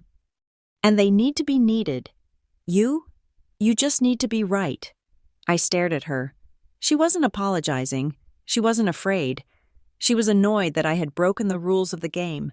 And in that moment, the rage drained out of me, leaving something much heavier in its wake.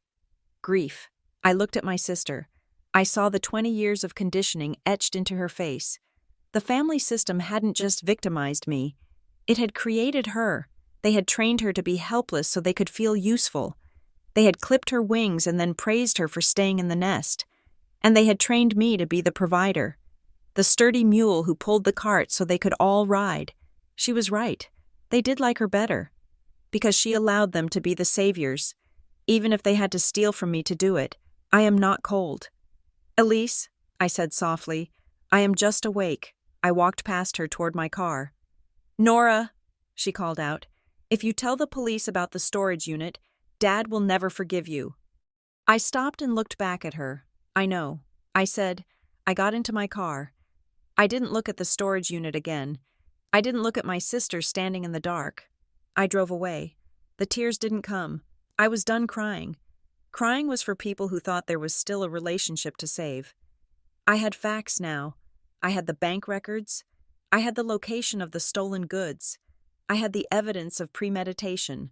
I wasn't a daughter anymore. I was a witness for the prosecution, and tomorrow I would hand over the evidence that would bury my parents.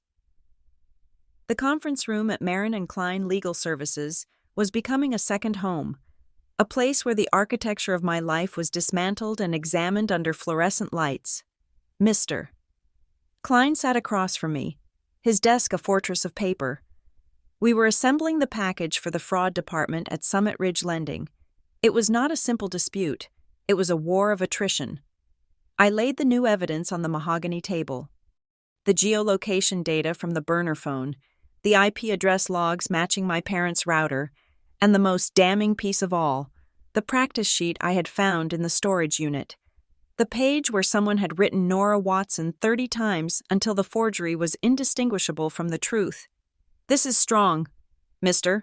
Klein said, picking up the signature sheet with a pair of tweezers, as if it were a contaminated specimen. This establishes premeditation. It takes it out of the realm of accidental misuse and into criminal intent. So they will drop the debt? I asked, hope fluttering in my chest like a trapped bird. They will see this and clear my name? Mr. Klein sighed, a sound that rumbled deep in his chest. He took off his glasses and rubbed his eyes. Nora, banks are not moral arbiters. They are mathematical entities. Summit Ridge does not care about your family dynamic. They care about the $42,000. Their default position is to hold you liable because your name is on the contract and the payments came from an account linked to you. They will argue that by allowing the payments to continue for 3 months, you implicitly authorized the debt. But I didn't know, I protested. We know that, he said. But we have to prove it to a fraud investigator who looks at 500 of these cases a week. We are sending this packet today, but I need you to manage your expectations. They are going to stall. They are going to push back. They want you to crack and pay it just to make the headache go away. He was right. 2 weeks passed, and the silence from Summit Ridge was deafening. Every time I checked my email, my stomach clenched. Finally, a letter arrived. It was not a dismissal. It was a request for additional clarification regarding familial access to personal devices. They were implying that because I had visited my parents' house, I might have let them use my phone or computer, thereby authorizing the transaction. The anxiety began to eat me alive. I lay awake at 3 a.m, staring at the ceiling, calculating my savings. I had enough to pay off the loan. It would wipe out my emergency fund. It would delay my plan to buy a condo by 5 years. But it would end the terror. I could just write the check, close the account, and walk away. Just pay to make it stop. The voice in my head whispered, "It is just money. You can make more money. You cannot make more sanity." But then I would look at the photo of the practice signatures on my phone, and the rage would return, cold and hard. If I paid, I was admitting it was mine. If I paid, I was validating their theft. I needed more ammunition. I went back to the real estate lady lead. I had spoken to Sharon, the agent, but I felt there was more to the story. I searched LinkedIn for Briar Hollow Realty Group. I looked for former employees, people who had left the agency recently. I found a young man named Jason who had worked as an administrative assistant there until 2 months ago. I sent him a message. "Hi, Jason. I am doing some due diligence regarding a property transaction involving Robert and Linda Watson in Hawthorne Bay. I understand you used to work at Briar Hollow. I have some concerns about the financing application and wanted to verify a few details. Could we speak briefly?" It was a long shot, but 20 minutes later, my phone pinged. I remember the Watsons. Jason wrote, "Strange file. Call me." I called him immediately. "Hi, is this Nora?" Jason asked. His voice was young, sounding like he was walking down a busy street. "Yes, this is Nora. Thank you for responding. Look, I don't want to get in trouble," Jason said, "but that office was a little loose with the rules. That's why I left." "I am not looking to get you in trouble," I said.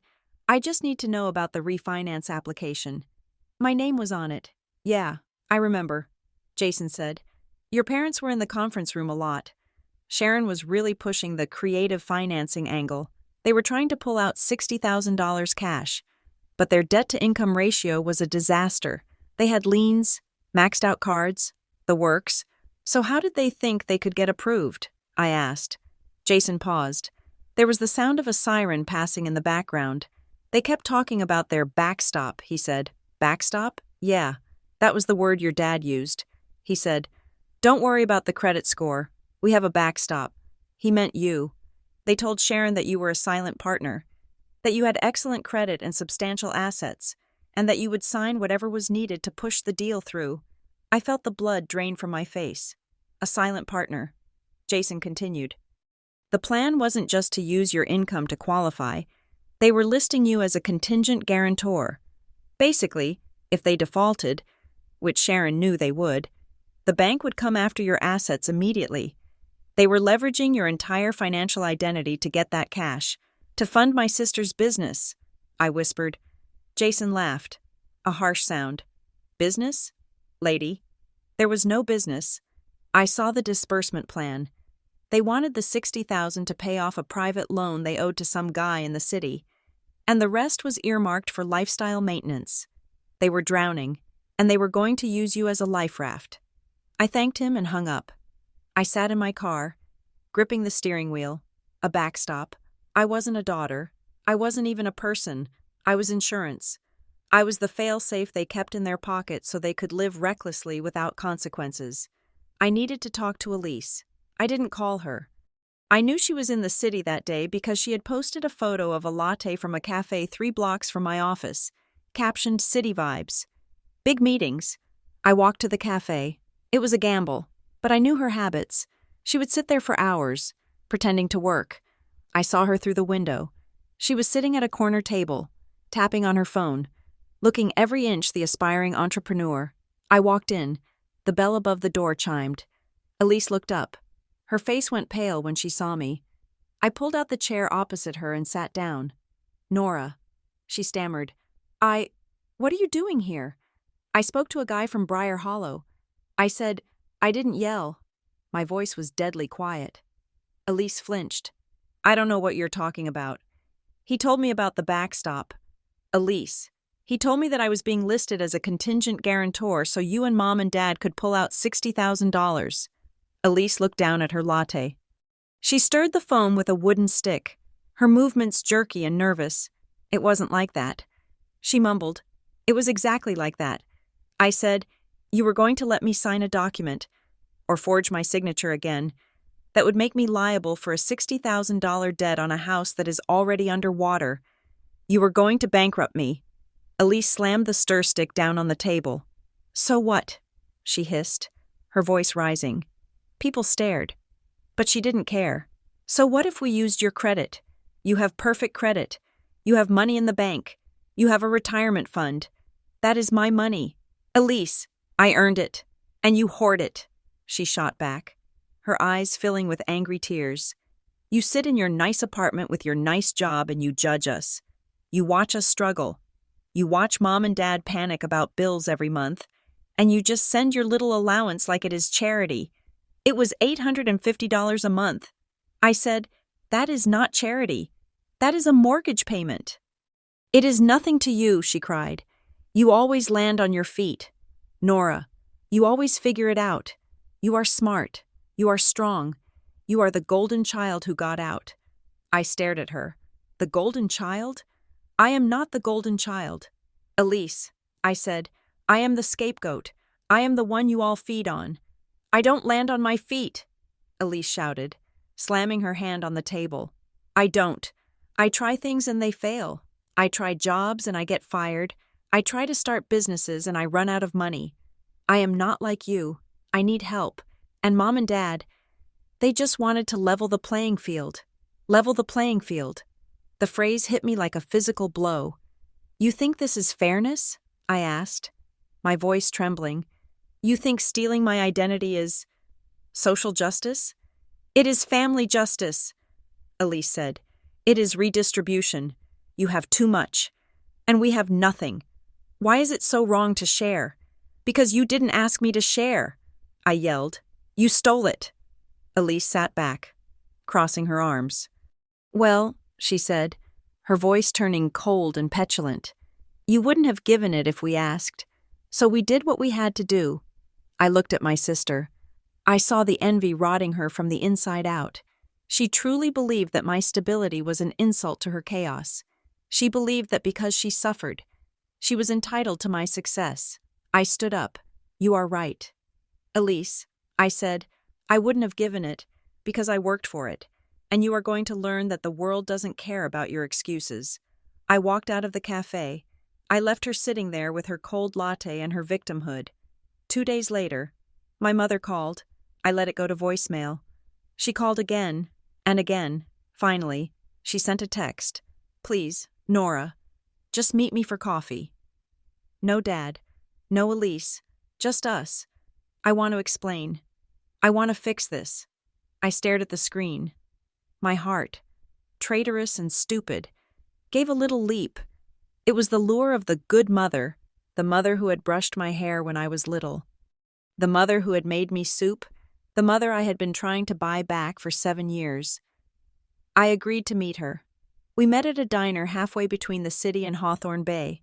It was a neutral ground, smelling of grease and burnt coffee. She was sitting in a booth when I arrived. She looked smaller than I remembered. Her face was drawn, her eyes sad. "Nora." She breathed when I sat down. She reached across the table to take my hand. I let her take it for a second, feeling the warmth of her skin, before I pulled away and placed my hands in my lap. "Hi, Mom," I said. She ordered a tea. I ordered black coffee. For the first 20 minutes, she was perfect. She asked about my job. She asked about my cat. She talked about the weather. She didn't mention money. She didn't mention the lawyer. She just looked at me with those big, watery eyes that had always been my kryptonite. "I miss you," she said softly. "I miss my girl. The house is so quiet without your calls." "I miss you too." "Mom," I said, and I meant it.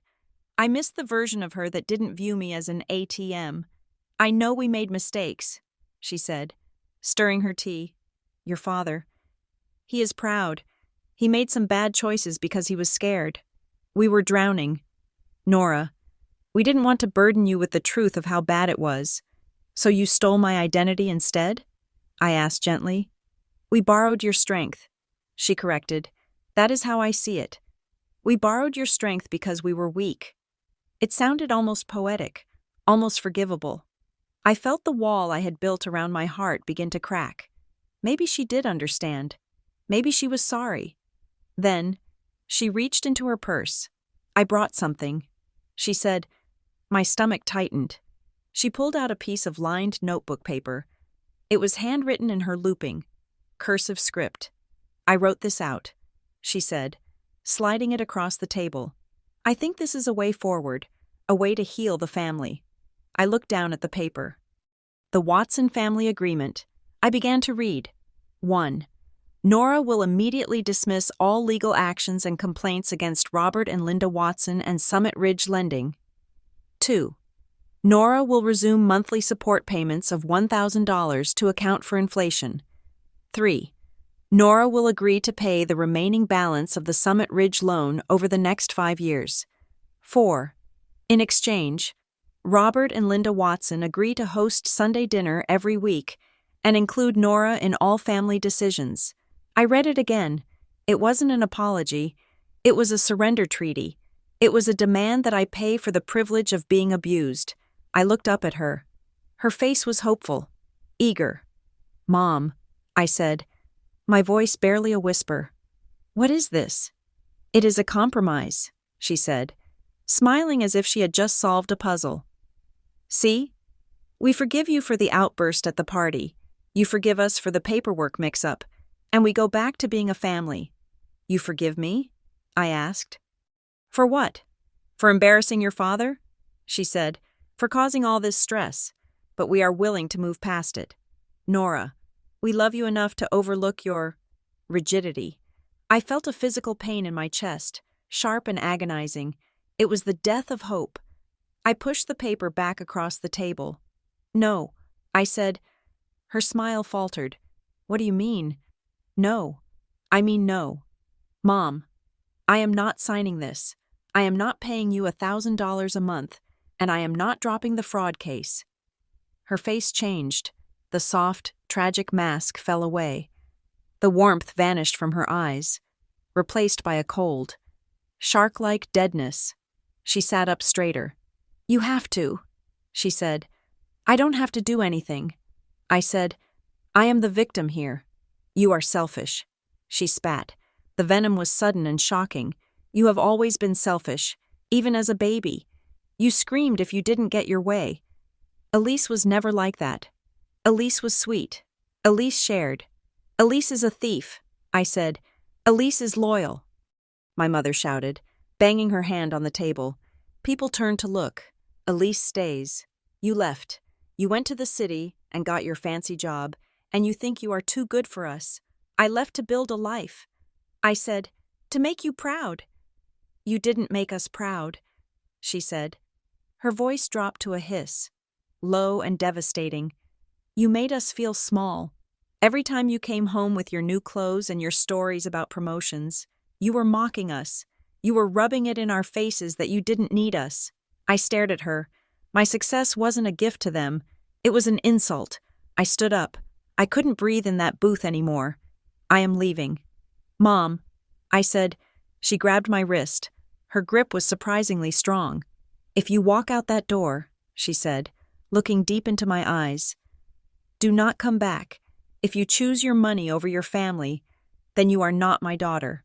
I looked at her hand on my wrist. I looked at her face. Then she delivered the final blow. You are not my daughter the way Elise is. Elise needs me. You are just a cold thing that lives in the city. The words hit me like a physical blow. You are not my daughter the way Elise is. It was the truth. Finally, after 33 years, the truth. Elise was the daughter because Elise was the reflection of their own dysfunction. I was the alien because I had tried to be healthy. I pulled my wrist free. Goodbye. Linda, I said. I didn't call her mom. I couldn't. I walked out of the diner. I got into my car. I didn't cry. I felt like I had been hollowed out with a spoon. I drove home in silence. When I got to my apartment, I collapsed. It wasn't a dramatic, sobbing collapse. It was a quiet shutting down of all systems. I lay on my sofa in my coat and shoes. I stared at the wall. The sun went down. The room got dark. I didn't turn on the lights. I lay there for 2 days. I called in sick to work. I didn't eat. I drank water from the tap when my throat got too dry. I was grieving. I wasn't grieving the loss of my parents. I was grieving the loss of the fantasy. For years, I had told myself that if I just paid enough, if I was good enough, if I was successful enough, they would finally see me. I thought the money was a bridge to their love, but the bridge was a toll road that led nowhere. They didn't love me. They loved what I could provide. They loved my utility. And the moment I stopped being useful, I stopped being family. You are not my daughter the way Elise is. The sentence looped in my head like a cursed mantra. On the 3rd day, Jenna came over. She had a key for emergencies. She found me on the sofa. The apartment smelled stale. "Get up," she said gently. "I can't." I whispered, "Yes, you can," she said. She opened the curtains. The light hurt my eyes. She went to the kitchen and made toast. She sat on the floor next to the sofa and made me eat it. "They are monsters." "Nora," she said, "I know it hurts, but you have to see it." "They are monsters. They are my parents," I said, my voice cracking. "That is why it hurts," she said, "but biology is not a suicide pact." Later that afternoon, I called Mr. Klein. I told him about the meeting. I told him about the family agreement. He listened in silence. "It is time to formalize the separation," he said. "We need a cease and desist, a boundary letter, not just about the money, about contact." I sat at my computer. Jenna sat next to me. Mr. Klein was on speakerphone. We drafted the letter to Robert and Linda Watson. This letter serves as formal notice that Nora Watson is severing all personal and financial ties with you. Effective immediately, there will be no further monthly payments. There will be no communication via phone, text, email, or social media. Any attempt to contact Nora Watson will be considered harassment and forwarded to legal counsel. All matters regarding the Summit Ridge fraud investigation and the identity theft allegations will be handled exclusively through Marin and Klein Legal Services. Do not come to my home. Do not come to my workplace. Nora. I read it over. It was cold. It was corporate. It was the only language they understood. I hit send. Then I printed a copy to send via certified mail. I felt a strange lightness. It wasn't happiness. It was the absence of weight. I had cut the anchor. I was drifting. But at least I wasn't drowning. The retaliation began 6 hours later. My phone started blowing up with notifications. Jenna checked it for me. "Oh boy," she said. "What?" I asked. "Your dad posted on Facebook," she said. "It's a long one." "Read it," I said. She hesitated. "Are you sure?" "Read it." She cleared her throat. "It is a dark day for our family. We have always tried to raise our children with Christian values, with love and sacrifice, but sometimes the city poisons a soul. Our oldest daughter has decided to turn her back on us in our time of need. She has sent lawyers to attack her own parents. She has chosen greed over blood. We are heartbroken. We forgive her, because that is what parents do. But we ask for your prayers as we deal with this betrayal. It was a masterclass in manipulation. No mention of the fraud, no mention of the stolen identity, just the poor, heartbroken parents and the greedy city daughter. The comments were pouring in. "So sorry to hear this. Bob, kids these days have no respect." Praying for her heart to soften. I took the phone from Jenna. I looked at the screen. I saw the likes. I saw the sympathy. I moved my thumb to type a comment, to scream the truth. They stole $40,000. They forged my signature. Mr. Klein's voice echoed in my head. "Silence is your shield. Let the documentation speak." I closed the app. I deleted it from my phone. Let them have the Facebook likes. I said, I will take the court judgment. 2 days later, a courier arrived at my office. He handed me a thick envelope. It wasn't from my parents. It was from the legal department of Summit Ridge Lending. I opened it, my hands shaking. Notice of mandatory mediation regarding the dispute of debt obligation 4,429. Pursuant to the arbitration clause in the original loan agreement, which remains in dispute, all parties are required to attend a mediation session prior to the commencement of formal litigation. Date: October 15th. Location: Hawthorne Bay. Dispute Resolution Center. Attendees: Representative of Summit Ridge Lending, Ms. Nora Watson, Mr. Robert Watson, Mrs. Linda Watson. My stomach dropped to the floor. Mediation. I had to sit in a room with them. I had to sit across a table and look at the people who had raised me, the people who had stolen from me, the people who had told me I wasn't their real daughter. I had to face them. I looked at the date. It was 2 weeks away. I put the letter on my desk. It was going to be the hardest day of my life, but as I looked at the black text on the white paper, I realized something. It was also the day they would finally have to answer a question they couldn't cry their way out of. It was the day the ledger would finally be balanced. The Hawthorne Bay Dispute Resolution Center was a sterile beige building that smelled of floor wax and stale anxiety. It was neutral ground, in theory, but as I walked through the sliding glass doors with Mr. Klein at my side, it felt like entering a gladiator arena where the lions were my own flesh and blood. I carried a heavy leather tote bag. Inside were 3 binders, color-coded and tabbed. They contained the timeline of transfers, the geolocation data of the logins, the forged signature practice sheet from the storage unit, and the family agreement my mother had tried to force me to sign. I had spent the last 2 nights organizing them, sleeping only in fitful bursts. Mr. Klein looked at me as we approached the reception desk. "Remember, Nora," he said, his voice low and grounding, "you are not here to convince them to love you. You are here to convince the mediator that you are not a debtor. Keep your emotions in the car. Bring only the facts into the room." I nodded. "I am ready." We were led to Conference Room B.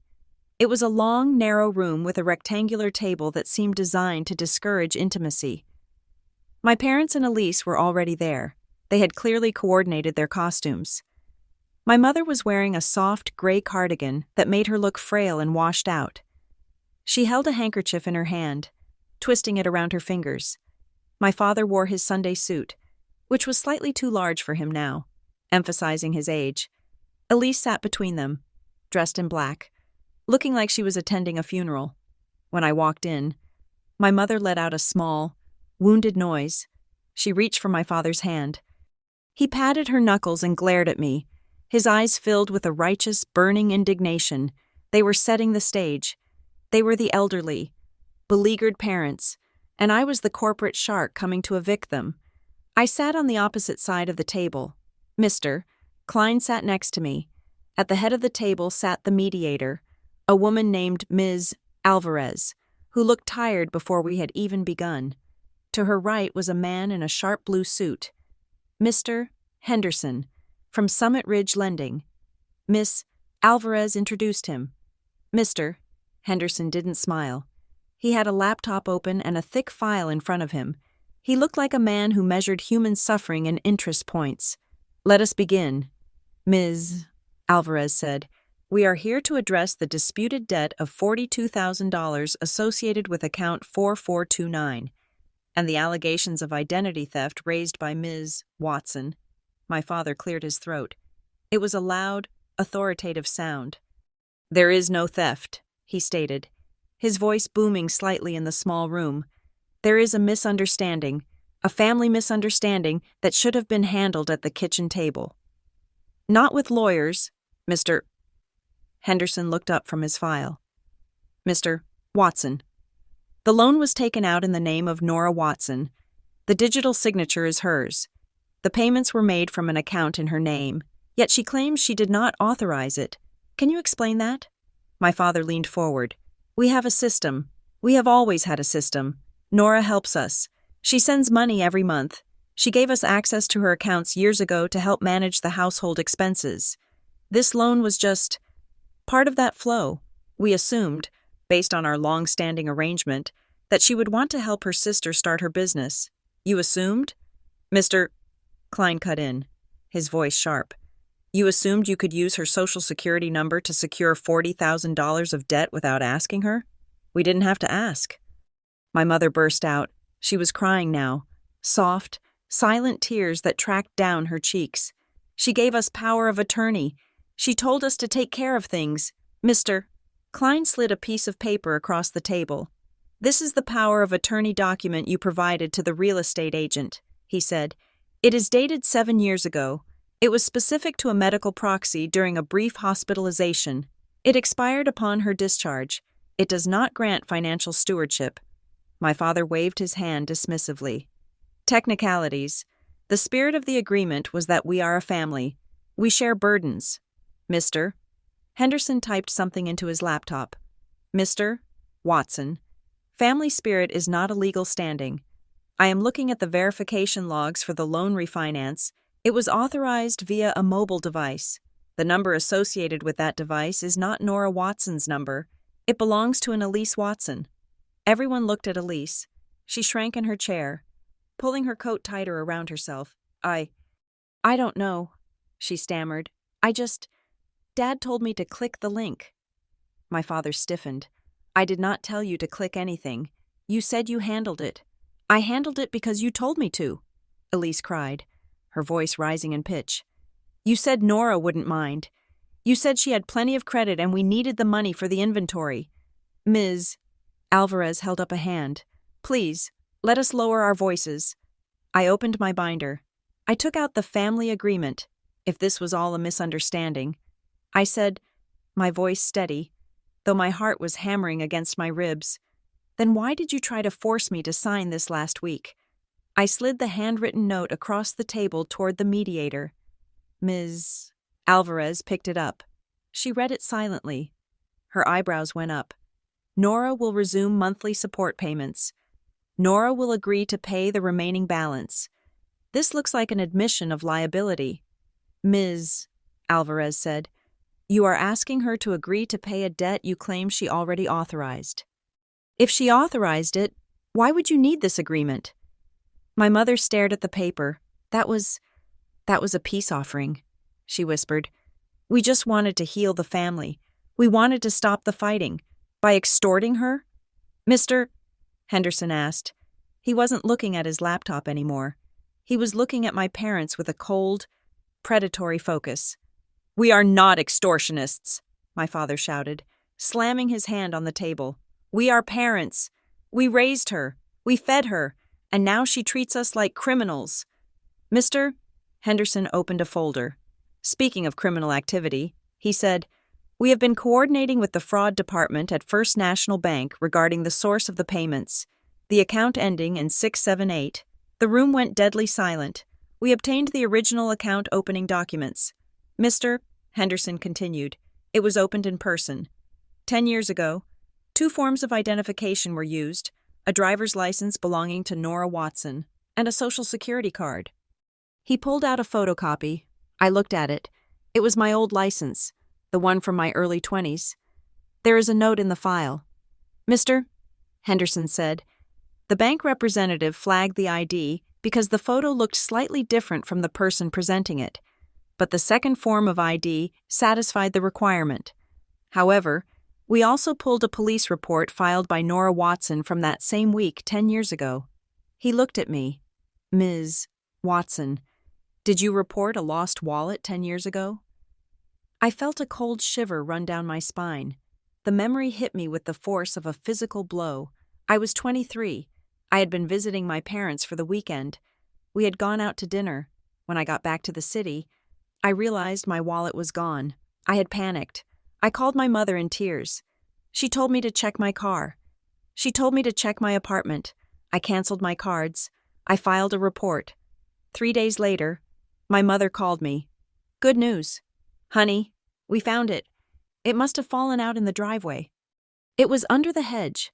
She had mailed it back to me. Everything was there. I had been so relieved. I had thanked her. Yes, I said. My voice barely a whisper. I reported it lost. My parents found it 3 days later and returned it. Mr. Henderson nodded. The account was opened during those 3 days.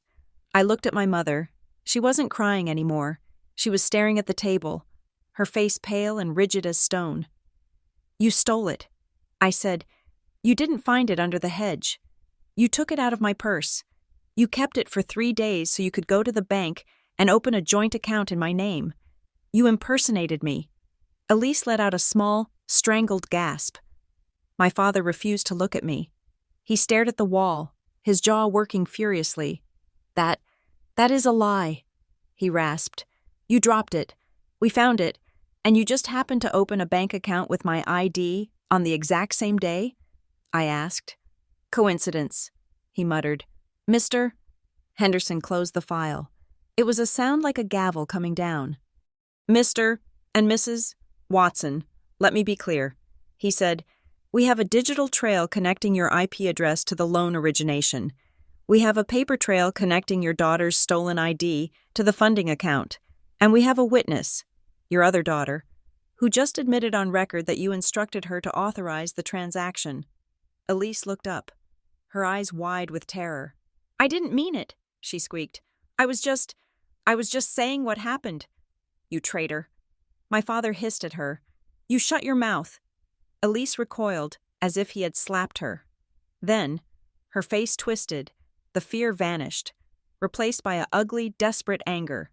Don't you call me a traitor, she yelled. You are the one who said it was fine. You are the one who said Nora owed us. You said she was rich and she wouldn't even notice. I looked at my sister. For years, I had thought she was the helpless one, the baby bird who couldn't fly. But she wasn't helpless. She was a scavenger. She had fed on the scraps my parents threw her, and now that the carcass was bare, she was trying to eat them to survive. She wasn't a victim of the family dynamic. She was its primary beneficiary. Mr. Henderson cleared his throat. We are at a crossroads, he said. Summit Ridge Lending is prepared to offer a resolution. He looked at me. Ms. Watson, based on the evidence provided, we are willing to substantiate your claim of identity theft. If you sign a sworn affidavit of fraud today, we will discharge your liability for the $42,000. You will owe nothing. We will remove the trade line from your credit report. I felt a wave of relief so profound my knees almost buckled under the table. Thank you, I breathed. However, Mr. Henderson continued, his voice hardening. Once you sign that affidavit, the matter does not end.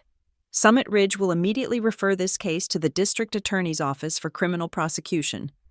Given the amount of money and the premeditated nature of the ID theft, we are looking at felony charges for grand larceny, identity theft, and wire fraud. He looked at my parents, Mr. and Mrs. Watson and Miss Elise Watson, will be the targets of that investigation. The room went silent, a heavy, suffocating silence that pressed against my eardrums. My mother looked up. Her eyes were wide, terrifying pools of panic. Criminal charges? She whispered. You mean jail? Mr. Henderson nodded. It is a distinct possibility. My father turned to me. The anger was gone. The bluster was gone.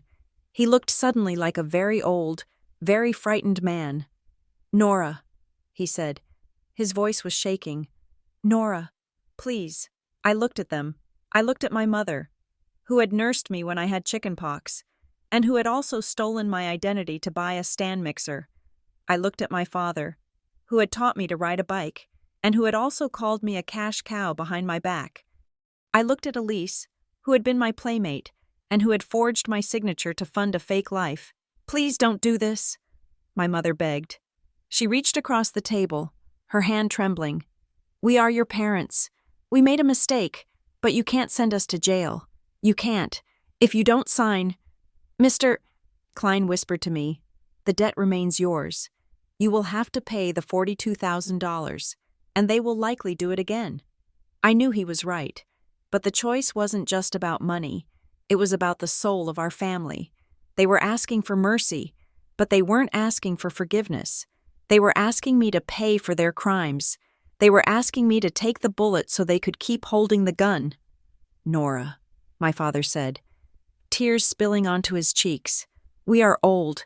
We can't go to prison. Just pay it. You can afford it. Please, just pay it, and we will never bother you again. Just pay it. There it was. The truth. Even in their desperation, the solution was for me to pay. My role was to be the shield, to absorb the impact of their choices. If I paid this, I would be buying their freedom, but I would be selling my own soul. I would be agreeing that I existed only to serve them. I looked at Mr. Henderson. Where do I sign? I asked. My mother let out a scream. It was a raw, animal sound. No, Nora, no! Elise burst into hysterical sobs, putting her head on the table. My father stood up, his chair scraping violently against the floor. You ungrateful bitch! After everything we did. Mr. Klein handed me a pen. My hand was steady. Strangely, perfectly steady. I signed my name, Nora Watson. It was the most expensive autograph I had ever given, and the most valuable. Thank you. Ms. Watson. Mr. Henderson said.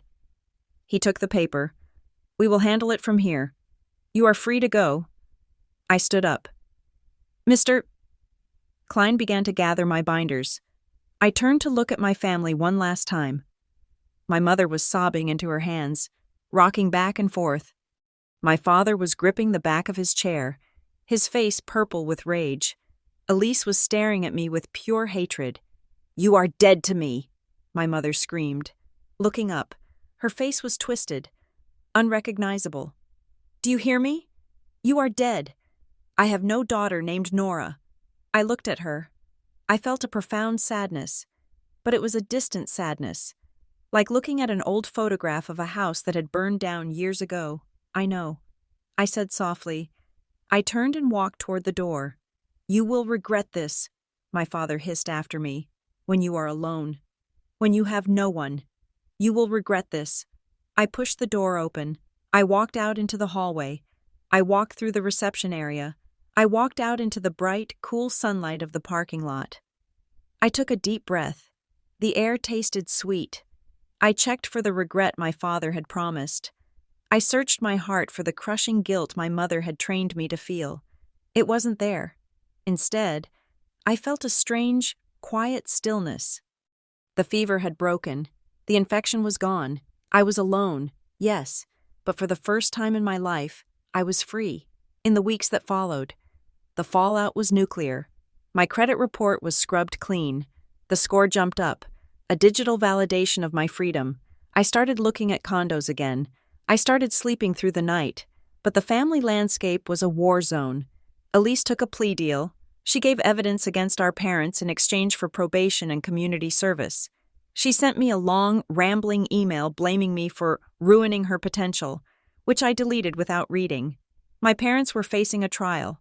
They were currently out on bail, heavily in debt to a defense attorney who was likely bleeding them dry just as they had bled me. The extended family split into camps. Aunt Sarah called me once. I don't agree with what they did, she said stiffly, but you didn't have to destroy them. Nora, family matters should stay private. I hung up on her. I was done with people who preferred polite crimes to messy truths. But then, I got a card in the mail. It was from Aunt Carol, the quiet aunt who had told me to check the storage unit. It had no return address. Inside, there was a handwritten note. You broke the cycle. I wish I had been brave enough to do it 40 years ago. Be proud. I pinned the card to my refrigerator. I sat on my sofa, looking out at the city lights. My phone was quiet. No demand for money, no guilt trips, no manufactured emergencies. It was lonely. Sometimes, I wouldn't lie. There is a specific kind of hollow ache that comes from knowing you have no home to go back to. But then I remembered the storage unit. I remembered the practice signatures. I remembered the way they looked at me across that table. Not as a person, but as a resource to be harvested. I took a sip of my tea. I wasn't a resource anymore. I was Nora Watson, and for the first time, that name belonged entirely to me. Thank you for listening to this story. It is a painful journey, but one that I know many of you might recognize in pieces. The guilt, the obligation, the realization that family is sometimes just a word people use to control you. I would love to hear from you. Please comment below and tell me where you are listening from. Are you in the city, the suburbs, halfway across the world? And if this story resonated with you, if you have ever had to set a hard boundary to save yourself, please subscribe to Revenge Stories. We explore the darkest corners of human relationships and the light that comes when we finally fight back. Share your thoughts in English in the comments. Did Nora make the right choice? Would you have signed the affidavit? Let's talk about it. Until next time, stay strong. And remember, you don't owe anyone your future.